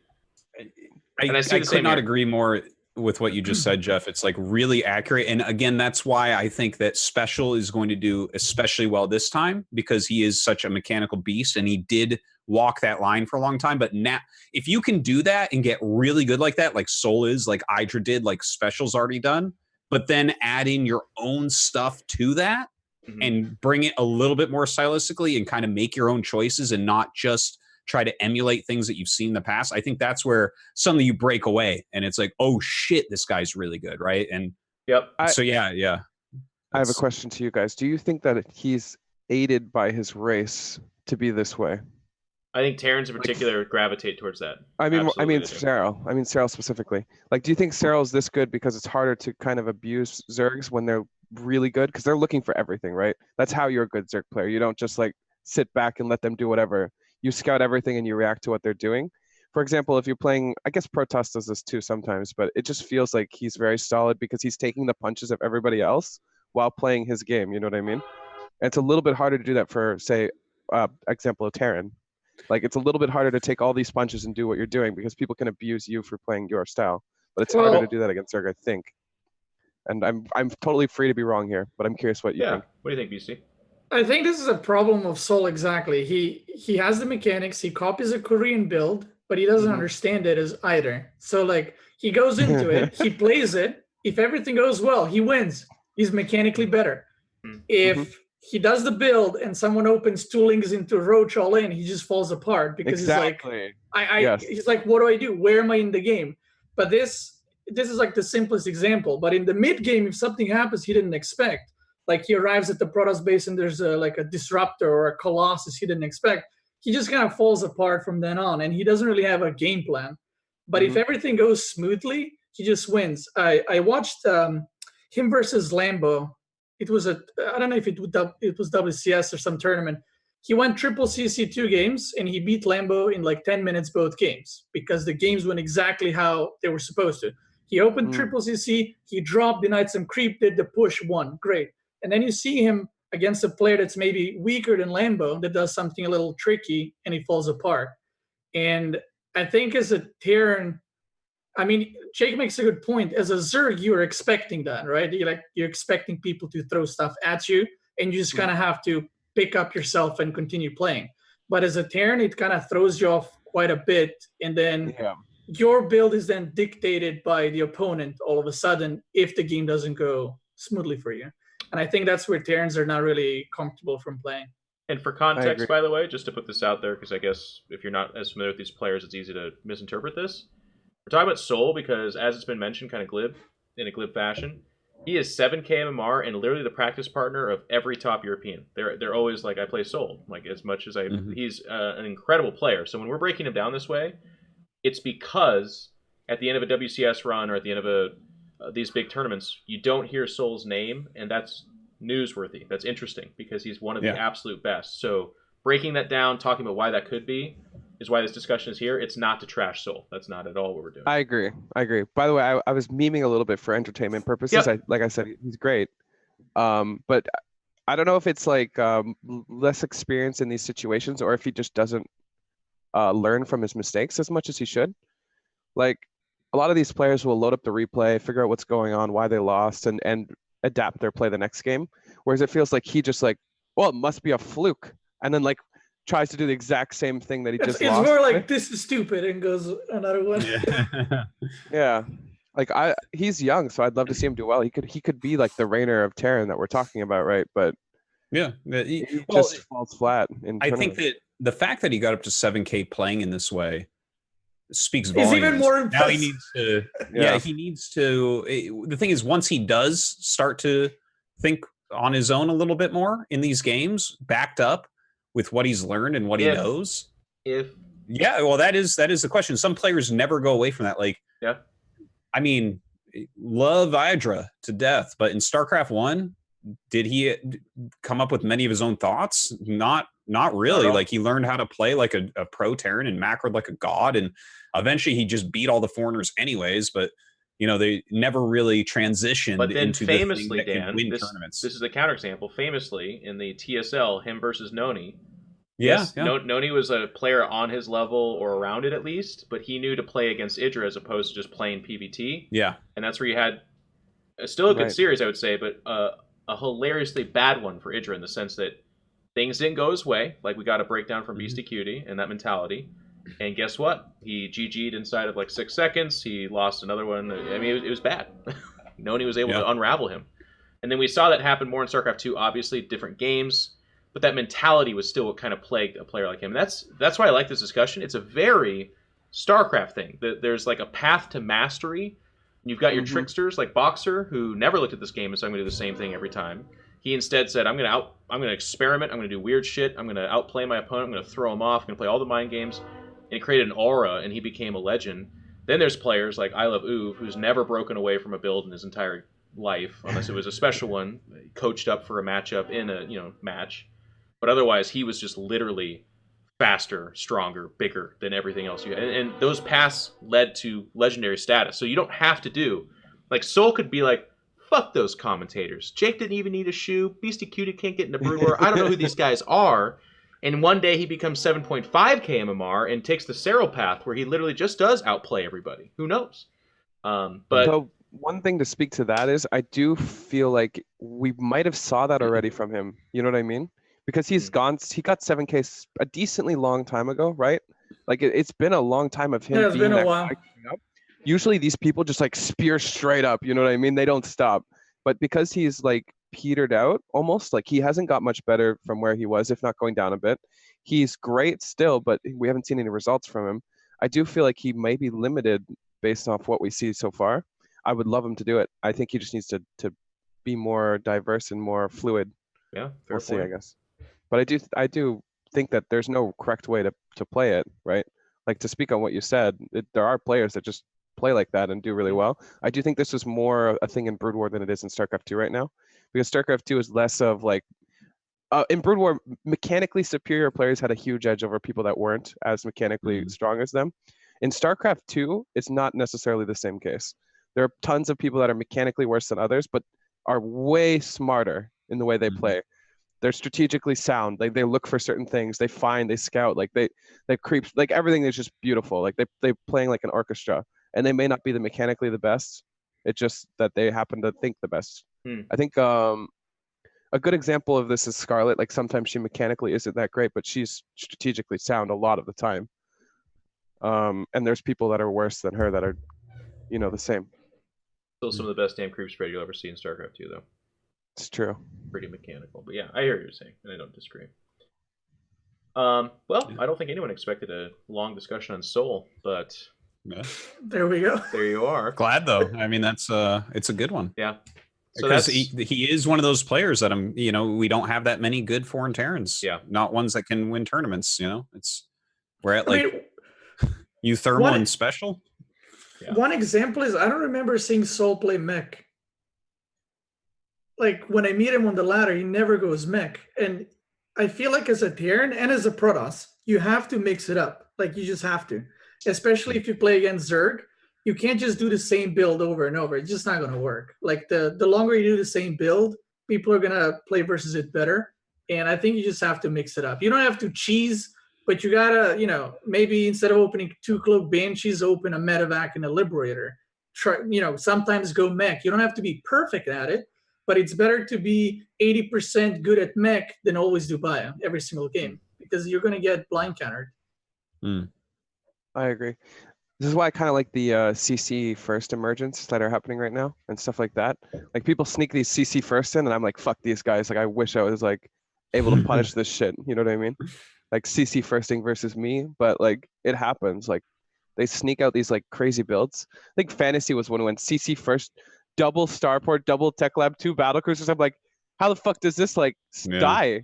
Like if you don't kill them, you just die because the first 2 come in and they teleport back and then 4 come in. And they teleport back, and there's 6. Like, what do you even do against 6 battlecruisers? Like, we'll talk more about that at the GSL, but that has been so fun to see. Is that there's actually some innovation happening on the Terran side of things for the first time, and I think it's been 26 years, which is just amazing. In both matchups too, like PvT has been developing a lot too. TVP is Terran players. They seem to be whining a lot less right now, which is a really scary thing. Whenever people stop whining that like traditionally whine, you need to get really concerned. You'd be like worried. Yeah. Seriously. Why aren't they whining? That was my favorite. In the last time this happened, the last time Terran players weren't whining this much was the heyday of the proxy barracks. Because even Terran players had this they had this moment where they're like, I want to complain, but they're like, God, we are winning every tournament with proxy barracks right now, though. So I think we have to wait. It's like.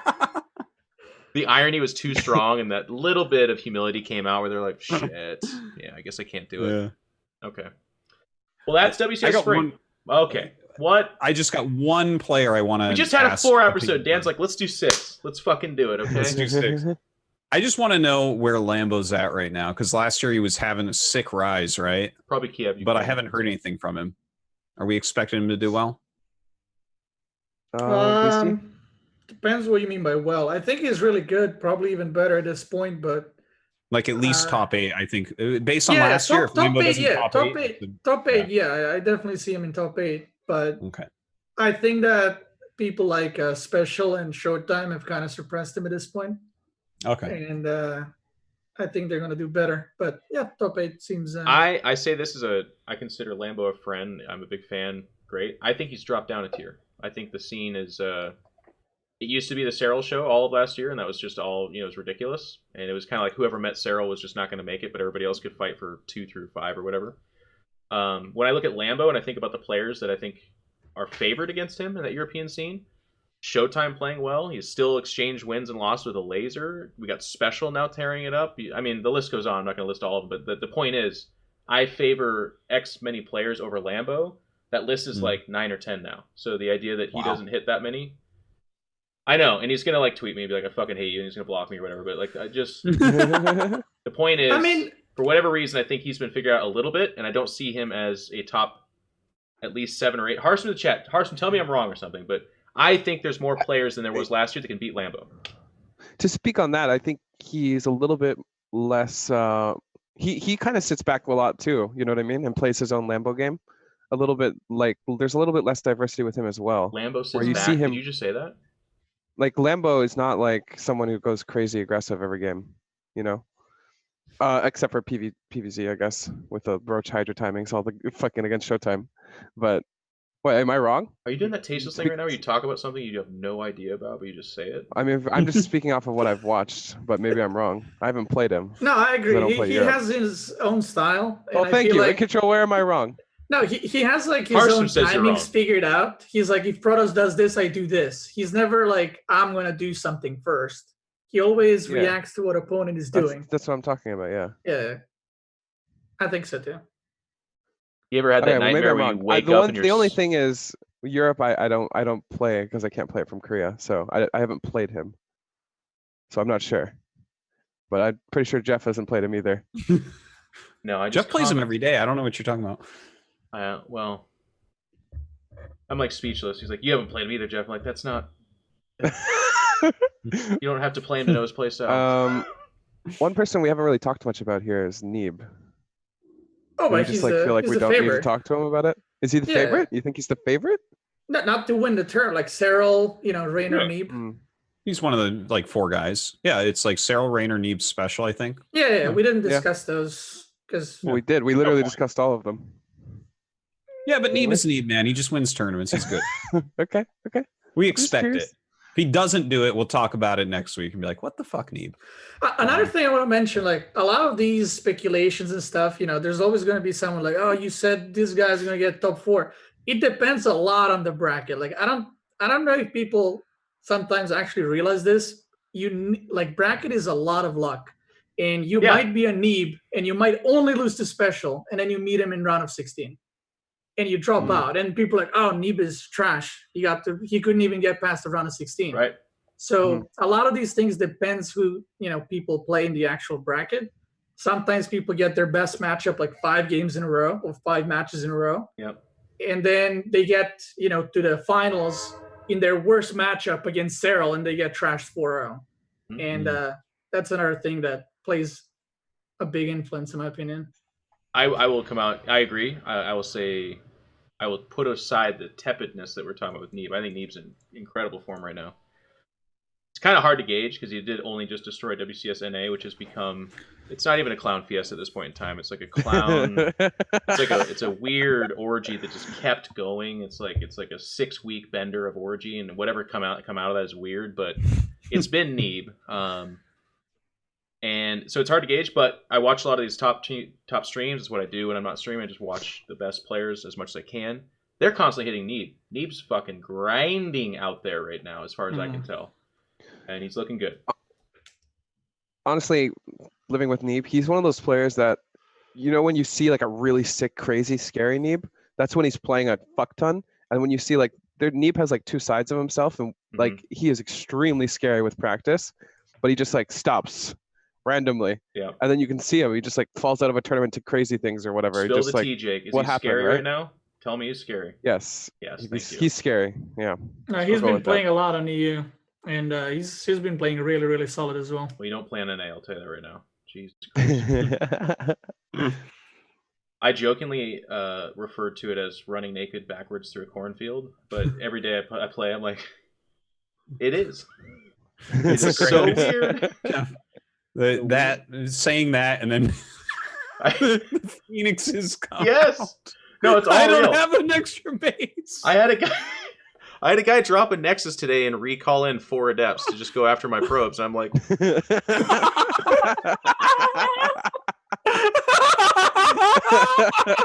I'm not making it up. I streamed it. It's out there. It's real. And who needs war prisms? What the fuck? Yes.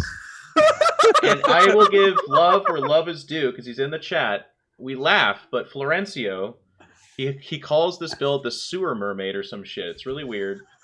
But he does something like that, and he did it to me as well, and I lost to it many weeks ago. But it's like this weird unfolding of events because the entire time you're like guffawing, you're like with each stage you're like, what is the?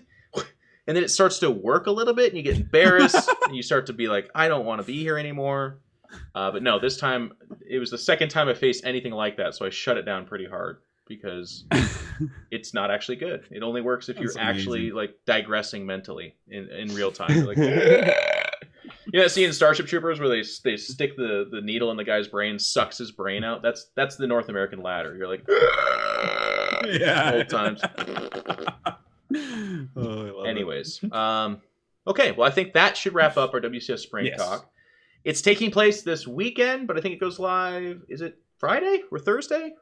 Friday, I think. Friday for the Western Hemisphere. Dan will be like, "No, it's Saturday." Yes, I understand. And it concludes on Monday, which is so weird. I know. Yeah. So it goes live Saturday. Thank you, Jeff. For the 5 people in Korea. Yeah. It's going to be great. It's going to be really fun for me and Dan and everybody else because we get to watch as spectators this time. So we'll see. And we'll see who eats crow. If I boldly said Bly. If I'm right, I'm going to look really cool. But if I'm not, I think I'll still be cool. Yes. And I guess the only thing oh, no, go ahead. What were you going to say, Dan? Yeah, what were you going to say? You sound really I was excited. going to transition us because we're kind of like in this mode of just looking at analyzing players to do the GSL. No, not yet, my man. We have a whole schedule and stuff. Yeah, I was going to change it on the fly, but I guess you're going to save us from that. I guess we should stay on schedule and just kind of do the show. My God. WCS Summer was announced. It's July 12th through 14th. This one... Is that the Kiev one again? Yeah, it is Kiev again. So Challenger is going to kick up right away, by the way. That's all of June. A lot of Starcraft happening at a breakneck pace. So get excited about that. We'll cover that, of course, as it goes. But just putting it out there. It's on screen right now because our lovely people behind the Pylon show have so much information for you guys. That's in the show notes. But immediately after this tournament, we begin to cheer for the next one. We'll see what happens there. All right, next topic is a fun one. A really good one. It's titled, and this is, I'm so excited. I can already read the comments in the Reddit thread that doesn't exist yet, but it's coming. More importantly, probably the Team Liquid thread, actually. This topic is called Brood War Elitism, and we're gonna have a... Here we go. This is gonna be sick. A bunch of StarCraft 2 guys talking about. Anyways, I will lightly introduce this, and then I'm gonna pass it over to my friend Beastyqt, who. The best way to describe this is Beastyqt tried to enter into a scene, and he was shoved down on the ground, kicked, and thrown away. And it's a place we've all been before. So, joking aside, he's going to talk a little bit about this. We're not going to bash on Brood War, so I'm going to start. That was a very short-lived joke. Let's make this a topic.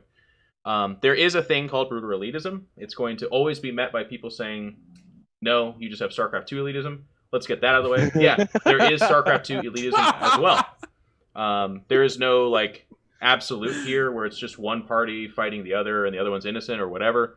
Not really speaking to that. If you identify with either side of this, you're like, well, fuck yeah, I'm an elitist about this, then maybe hear why it can be bad and you can tone it down and actually welcoming people into your community is probably the better approach. And again, that goes for Brood War and StarCraft 2. It just goes, and even beyond that, if you're at your local, I mean, if you're like Nathanius and you've got a Pokemon sitting at the top of your local gym, and you just keep beating Sydney, the 13-year-old girl that wants to be the leader of the gym. It's kind of a jerk move, right? Like let him in. Let you know. I don't know. Just want to make fun of. I just want to tease Nathanius, but I ran dry. So Beastyqt, what kind of happened there, bud? What happened? So I did a remaster campaign playthrough, and that was all fine and well. It was a lot of fun. My first time doing the campaign, and then I went into the multiplayer. So I used to play Zerg like 10 years ago. I wasn't pro at Brood War or anything like that.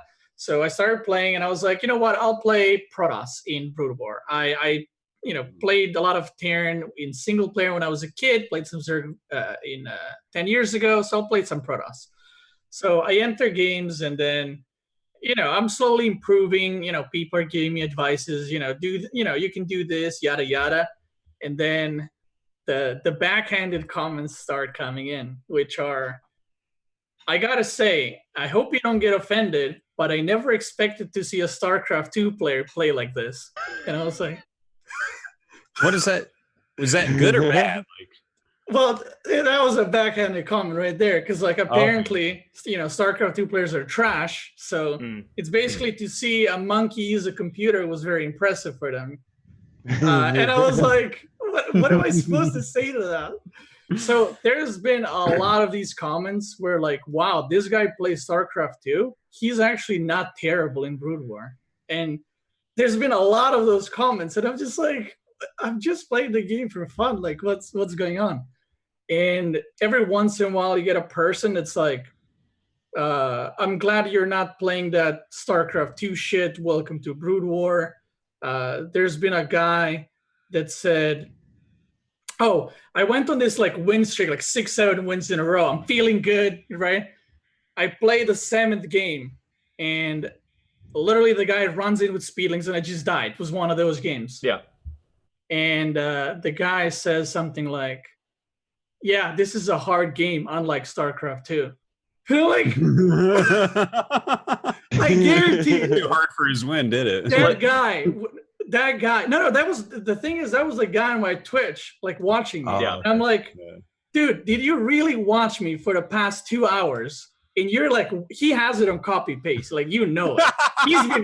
He's been waiting for me to lose the game so you can say that. And I was like, why are you so I literally had a honest talk with him. I was like, why are you so insecure about your game? If you love Brood War, that's great. If I love StarCraft, that's great. I'm playing your game. There's no reason to bash me what I play mainly. They're completely two different games. You don't need to, compare which one's better, which one's harder. I don't understand it. I literally don't understand it. So, it doesn't make any sense to me. Yeah. Why people have the need to be like, so let me jump in and give some. This is Brood War, by the way. Extra experience.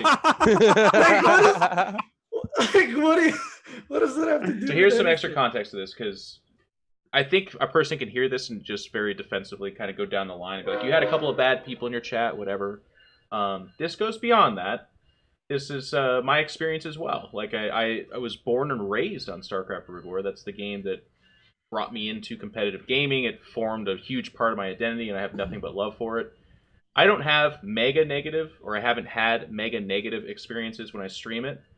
But I will tell you, as a person that my primary source of income is streaming games all day long, and I stream something like close to 10 hours almost every day that I'm home, there is an absolute uptick in negativity whenever I did StarCraft Brood War. There just absolutely was. And I tried to speak out about it because that's kind of who I am. And again, it's not just Brood War. I've talked out about other issues, mostly StarCraft 2, by the way, for the last 10 years. So I'm not going to sit here and pretend that this is an absolute anomaly and everything else is perfect. Please don't think that. But when Beastyqt had this story and this experience and kind of spilled over to Twitter, and there's people talking about it, I need to tell you, if your response is Beastyqt is a weirdo and this is just an isolated incident, it is absolutely not. I have no interest in streaming StarCraft Brood War because it becomes this weird catfight in my chat between these new viewers that come in and are really negative and nasty about it, or just passive aggressive, which is just also kind of a bad feel. And then my regular viewers get kind of weirded out and it becomes this like contentious thing. So I don't stream it. And in the past we did events. The chats were very similar that way. Threads talking about it got really mean and nasty about everything. And again, you can go ahead and hear this and say, well, Jeff's just being salty because he had some negative whatever. Sure, you can throw away all my comments and just assume that I have some weird agenda. Or please hear me out. It's a weird community thing. And if you're a StarCraft Brood War person and you're not a part of that, that's okay. But do what you can to try and help fight against this. Like, we've had so many StarCraft Brood War content, or remaster, I guess is the better way to describe it. Content creators just come and go. Like Sham 2 is constantly on the verge of just dropping everything. And it's not, again, a Sham 2 issue, I don't feel, right? Every chat, no matter what game you play, has people that are just douchebags, right? Like every single game, there's always those people. The thing, what irks me about Brood War people is when someone is a douchebag, they always add something with StarCraft 2. That's what I don't get. Why the hate towards StarCraft 2? I had this discussion. Like, I'm coming for StarCraft 2. I'm streaming Brood War. I'm enjoying Brood War. Why do you feel the need to tell me the StarCraft 2 is shit? Mm-hmm. And it's completely unrelated to what I'm saying, to what I'm doing.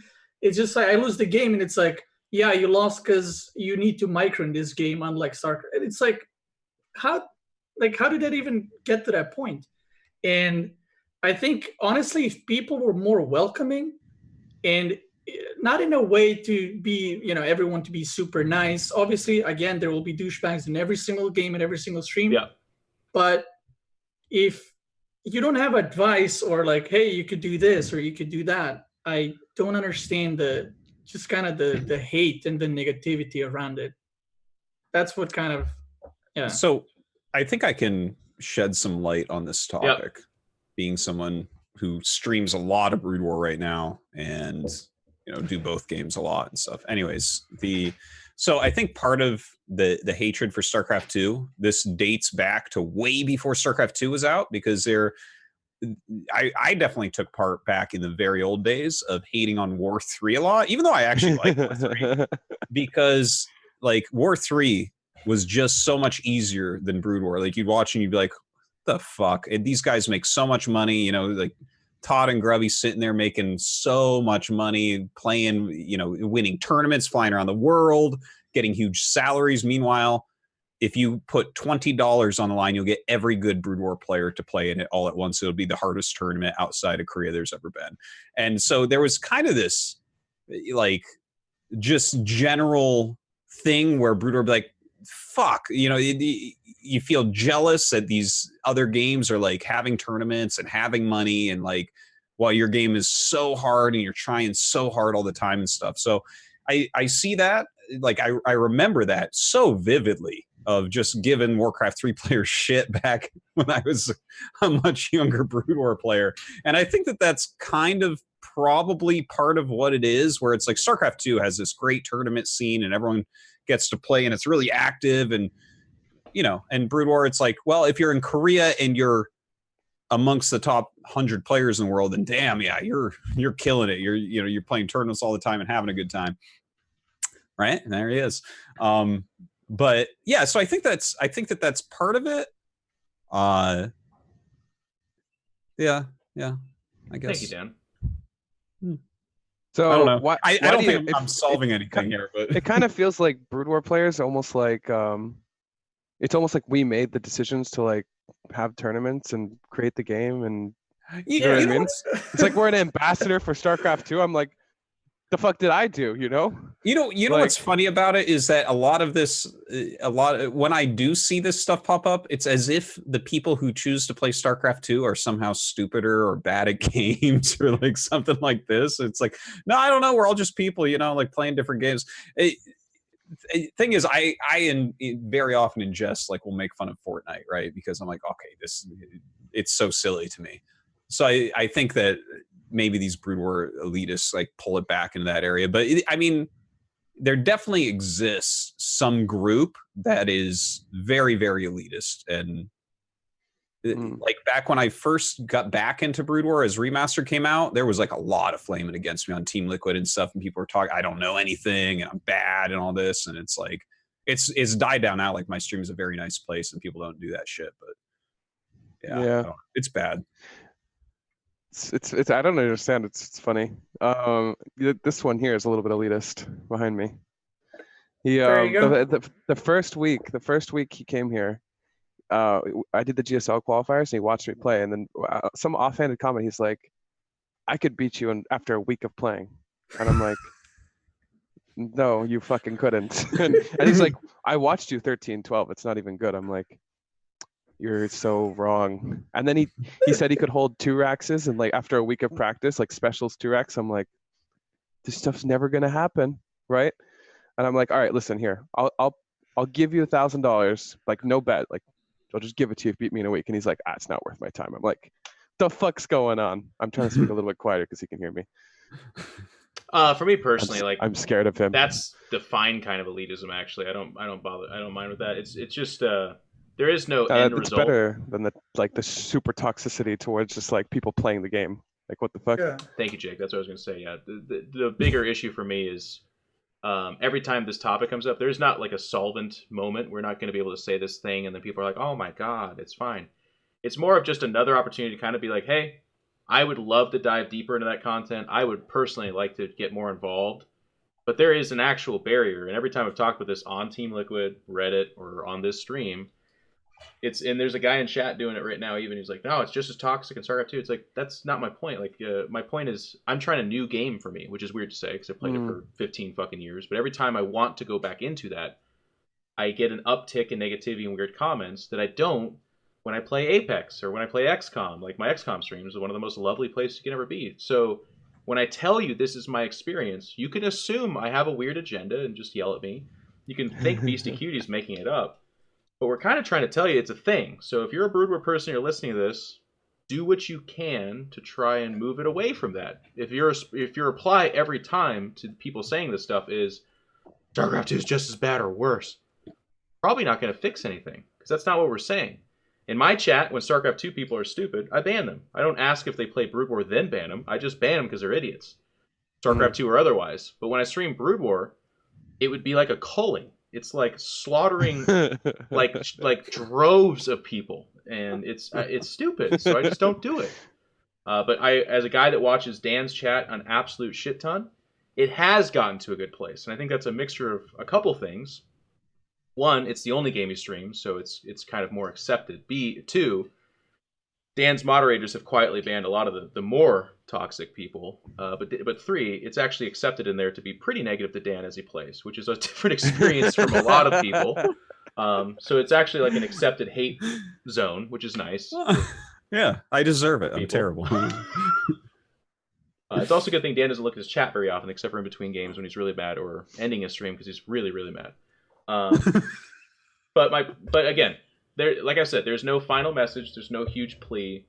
It's just another example of Beastyqt tried something. It's kind of a testimonial. He had this experience. I want to speak up because I've had that experience. Every time I try to talk about it, it was just met with a lot of the comments I was already looking at, where they're like, "Oh, it's just as bad elsewhere." We're working on elsewhere. If I see StarCraft 2 people being stupid, I try to speak out. I think it would be great if the communities worked together more, because I think both games are actually amazing, and both people that play both games should have respect for the other. You know what I mean? They're totally different games. For example, when I watch Brood War, some of my favorite commentary stuff was Brood War because it's so interesting and unique to me as a StarCraft 2 player. Like, I played the same game for eight years, and going back, the shit you do in Brood War is just insane. You know what I mean? Like, there's just insane shit happening all the time, and I just have a huge respect for the game. It's so much action, and like the way they play it is totally different. And it's the same for StarCraft 2. It's just a totally different game, and it's the same game. It's just totally different at the same time. You know what I mean? And I feel like you should have a mutual respect to some extent because you enjoy StarCraft in the first place. Like, sure, it may not be your cup of tea to be able to press F2 and select all your units or whatever, but the strategy that goes behind everything, you know, like the all the preparation, all the practice to be good at the games, it's like it's equal. You know what I mean? You have to put in the same amount of work to be a good player, and there should just be some respect for. I think it's harder to be better at Brood War, actually. I think it's a much higher skilled game. But you know, the people at the top in Starcraft 2 are putting in just as many, if not more, hours than the Brood War people. Like, there's just not less money and less pro gamers in Brood War in general. Like, that's not my point anyways. I don't want to go with the verses. I'm just saying they're different, and there should be like mutual respect to some extent. I agree. And I think it would be mutually beneficial if both communities work together to kind of cross-contaminate with their communities. You know what I mean? Yep. Like, if more Starcraft 2 people watch Brood War, that would be great for Brood War. If more Brood War people watch Starcraft 2, that'd be great for Starcraft 2. And they're both games that they should enjoy. You know what I mean? Because they're just different, but they're the same. So that's my point. I always mention that if you like one of the games, you don't like the other. Like, if you really love one of the games and you say you just don't like the other one, it's because you don't actually understand what's going on. And if you spent the time to learn that, you can't not like them both, because they are very similar in a lot of ways, and they have different emphasis and everything. And they're not the same game. So you can like one more, but to say that you love one and hate the other, you're ignorant. Like, you just don't know much. If I give you a test, if you love Starcraft 2 but you hate Brood War, and I give you a test about Brood War, you'd fail it because you wouldn't know anything. Because if you did, you'd be like, oh, this is great too. I hear you. The like debater inside me is having a problem. So just to voice this, like, that's mutually exclusive. Like, you don't need. I don't care if you love Starcraft 2. If you love Brood War and you don't love Starcraft 2, I'm not going to call you stupid. I'm not going to say that's wrong. That's fine. The point is, if you love Brood War, fine, but it's like, you should, like, if you really spent time, it would be hard not to like the other game if you like. Super disagree. Anyways, my point is, I strongly think if you love Brood War and you're gatekeeping and stopping people from coming in and watching and playing it and doing stuff like that, you're actively hurting the thing you love, which is actually beyond stupid. Dan wants to make an argument. NoRegret wants to make an argument that you have to love Starcraft 2 as well if you're not ignorant. No, that's it's not fine. that you have to. Right, guys. I'm leaving you on that raft. I'm floating you out into the river. My point is, don't hurt the thing you love, which is Brood War. And you're hurting it by yelling at people that try to watch it, right? Why do you think that Brood War I want to hear your opposition to what we had to say. So this is why I started with I'm a debater, because here's my point. The reason why I think that's a bad argument. Sure. I can encompass that. Like, if you love StarCraft 2 because you know more about it, great. If you don't love StarCraft 2 because you love Brood War, that's still okay for me. So it's not mutually exclusive. You don't get one and not the other. You can have both. That's what I'm saying. Well, that's not our point, though. Yeah, I don't disagree with that at all. Our point is that if you really like, or if you really put a lot of time in, okay, do you want me to say it then? Your point was, if you actually didn't have any opposition to what we said, so and you understand, if you understand RTSs, you will like StarCraft 2, right? Yes, that's our point. My point is, I don't care. I don't care if you love StarCraft 2. The point is, if you love Brood War, stop. You said strongly disagree. Just don't trash talk. Like, no one's when I stream Brood Jake, War, I can't accelerate your education right now. We have to wait till after this. Sorry, go ahead. Beastyqt. Okay, that's whatever. Like, when I stream Brood War, I'm not like, hey guys, you gotta love StarCraft. Like, check it out. I literally don't mention StarCraft. Like, I don't need people to like it. I don't need people to respect it. Just don't trash talk it. It's not hard. And I'm not sure how people don't realize. Like, people that come and they're like comparing, Brood War to StarCraft, is Brood War's better. Like, you're not gonna change my mind. I'm not gonna read your shitty comment like, this Brood War's hard, and I'm gonna be like, dude, you're right. Holy, dude, I'm canceling StarCraft 2. I'm not gonna play it anymore. Like, no one in the chat is gonna quit StarCraft 2. The only thing you're gonna do is people are gonna be like, wow, this guy's a douche. I wanted to try Brood War maybe. I wanted to maybe stream it. Maybe I wanted to stream it more. But now I'm not going to do it. And that's what I don't get. How are people so ignorant that they don't see that? Like, if more people were like, hey, yeah, you can check out this streamer as well. There's this YouTube channel. You can check guides here. Instead of being like comparing which game is better. It doesn't matter. Like, the games have same name. The races are completely different. Completely. They don't play the same at all. Like, what matters for StarCraft 2 Terran does not matter for Brood War Terran. Zerg in StarCraft 1 is the farthest thing from Zerg in StarCraft 2. Like, the units have same names. There's some same units. They're different games. And there's no reason to compare them. Like, this is not, one battle royale and the other one, and you're just shooting people with different colored guns. They're very, very different. And they should be able to coexist. And I agree with whoever said, like, people should promote it. Like, people should be like, yeah, I watched Starcraft 2 last week. I watched Brood War last week. It was great. It should help each other. And there are people that do, to be fair, right? Yeah, Not an absolute. There are people that do that. Yeah, I want to say, like, I want to make one thing clear. Majority of the people were positive. A lot of people were helping. A lot of people were, you know, trying to help, giving me advice. I'm not saying that majority of the people were, you know, rude and toxic or whatever you want to call it.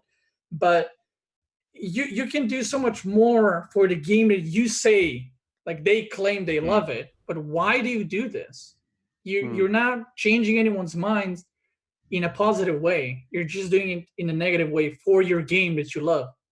That's something I don't understand. And I think we'll move on. We're pretty done with this, but I'll try. Sometimes I can be a bit of a jerk when I'm really certain about something, so I'll try to explain something very slowly. Tell me if you get it. If not, whatever, we'll just move on. Okay. When Dan says something along the lines of, if you love Brood War and you understand RTSs, you'll probably like StarCraft 2. Is that close to explaining it? Yeah. My point, and what I was trying to illustrate as a debater, is someone that says, that's a fine argument. It's not like it's wrong, which is kind of confusing the way I said it. My point is, the greater argument is, I don't need you to love StarCraft 2. I cut that part off. So if that's the part where people are like, well, I can't, I won't love StarCraft 2, and I think I understand it just fine. Okay, that's fine. My point is, if you love Brood War, stop, promote it. Don't hate on people that like things that are similar to it or around it, because that's the better message than just being like, because I love Brood War, I hate on this other game. That was my point. Does that make sense? Yeah. No, your point is more real than what I said. But I'm just an RTS guy. Beastyqt is too, which makes it even more surprising that people are hating on him. So I'm just like, guys, if you RTS games are great. Like, I have one side question. Do you think people are hitting on him more because he's doing pretty well? Like, do you think that's a reason why people expect him to do worse, or what? He's better at games than whoever was hating on him. It's just not even. Yeah, like there was a guy like, oh, StarCraft 2 is easy. I'm like, okay, like, play against me. And he was like, yeah, I don't play StarCraft. I'm like, okay, play Brood War against me. Ooh. Like, oh, you took to the streets. Right, I like that. Yeah. That's sick. Yeah, that's sick. and then I ban him.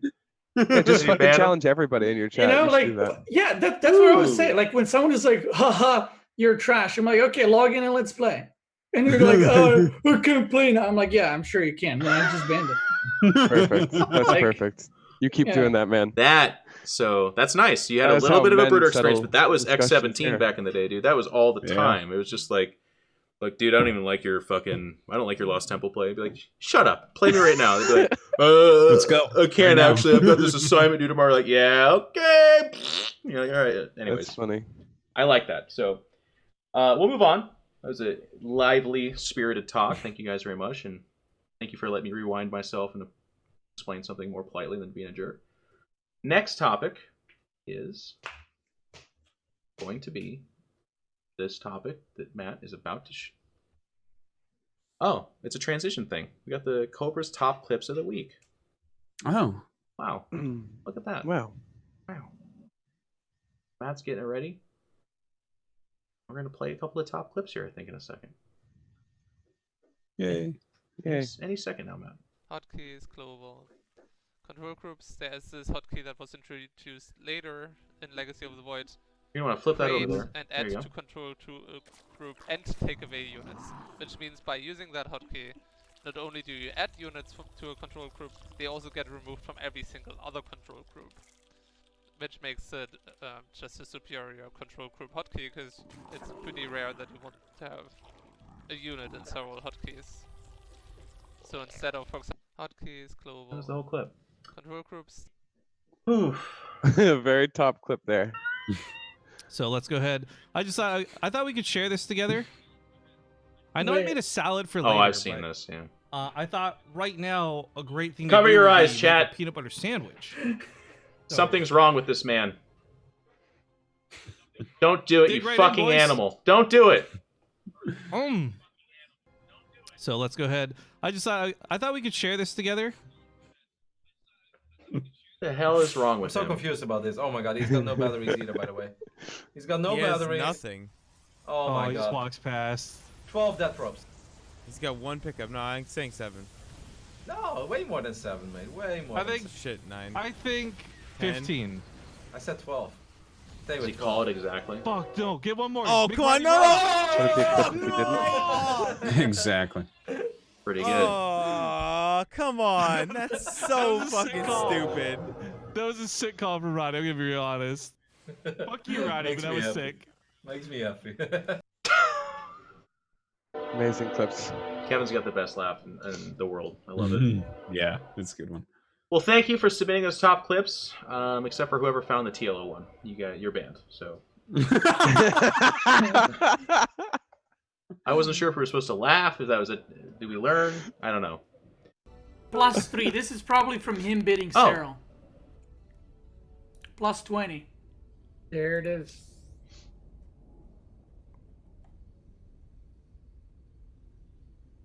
Oh, but in PvP, he also does like the DT build.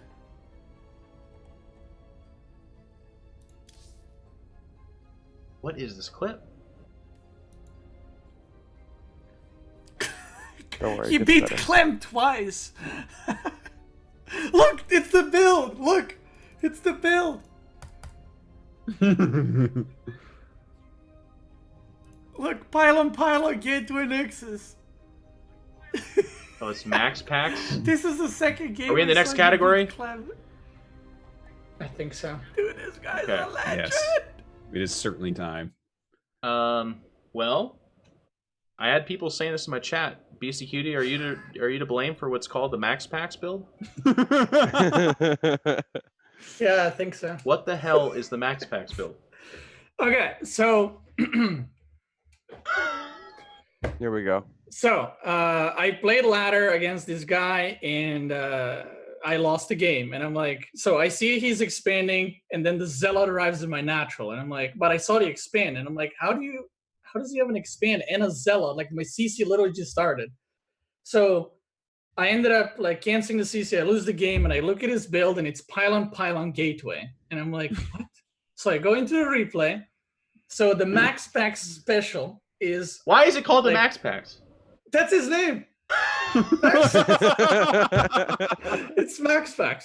So anyway, like I started off as a meme, but I went into the build, and I think the build is good. Like it's legit good. So this guy is apparently a 14-year-old kid. He's like top 70, 80 grandmaster in EU. Wow. And every matchup he plays is like completely unique. He does this build into Phoenix Disruptor, which is something that I love doing as well. He has every single matchup. He does his own stuff. You can see that he clearly did not watch a single game of StarCraft 2 online. He does everything on his own, like everything on his own.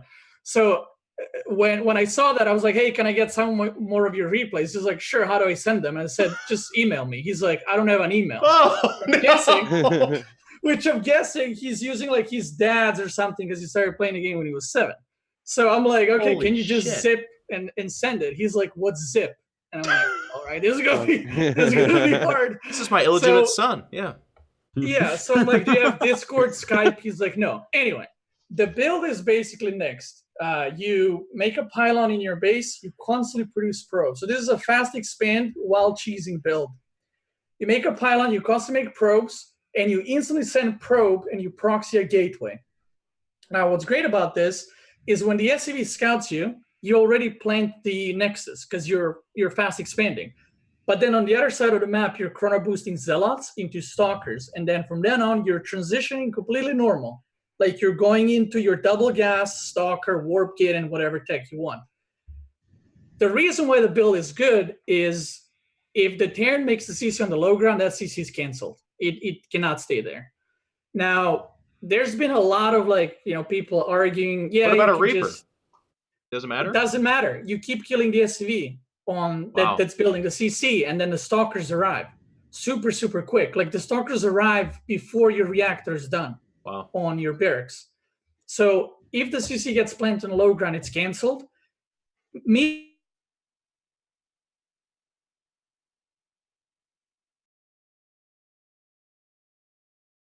From that point. Now, people have met a lot of comments, you can just build a bunker.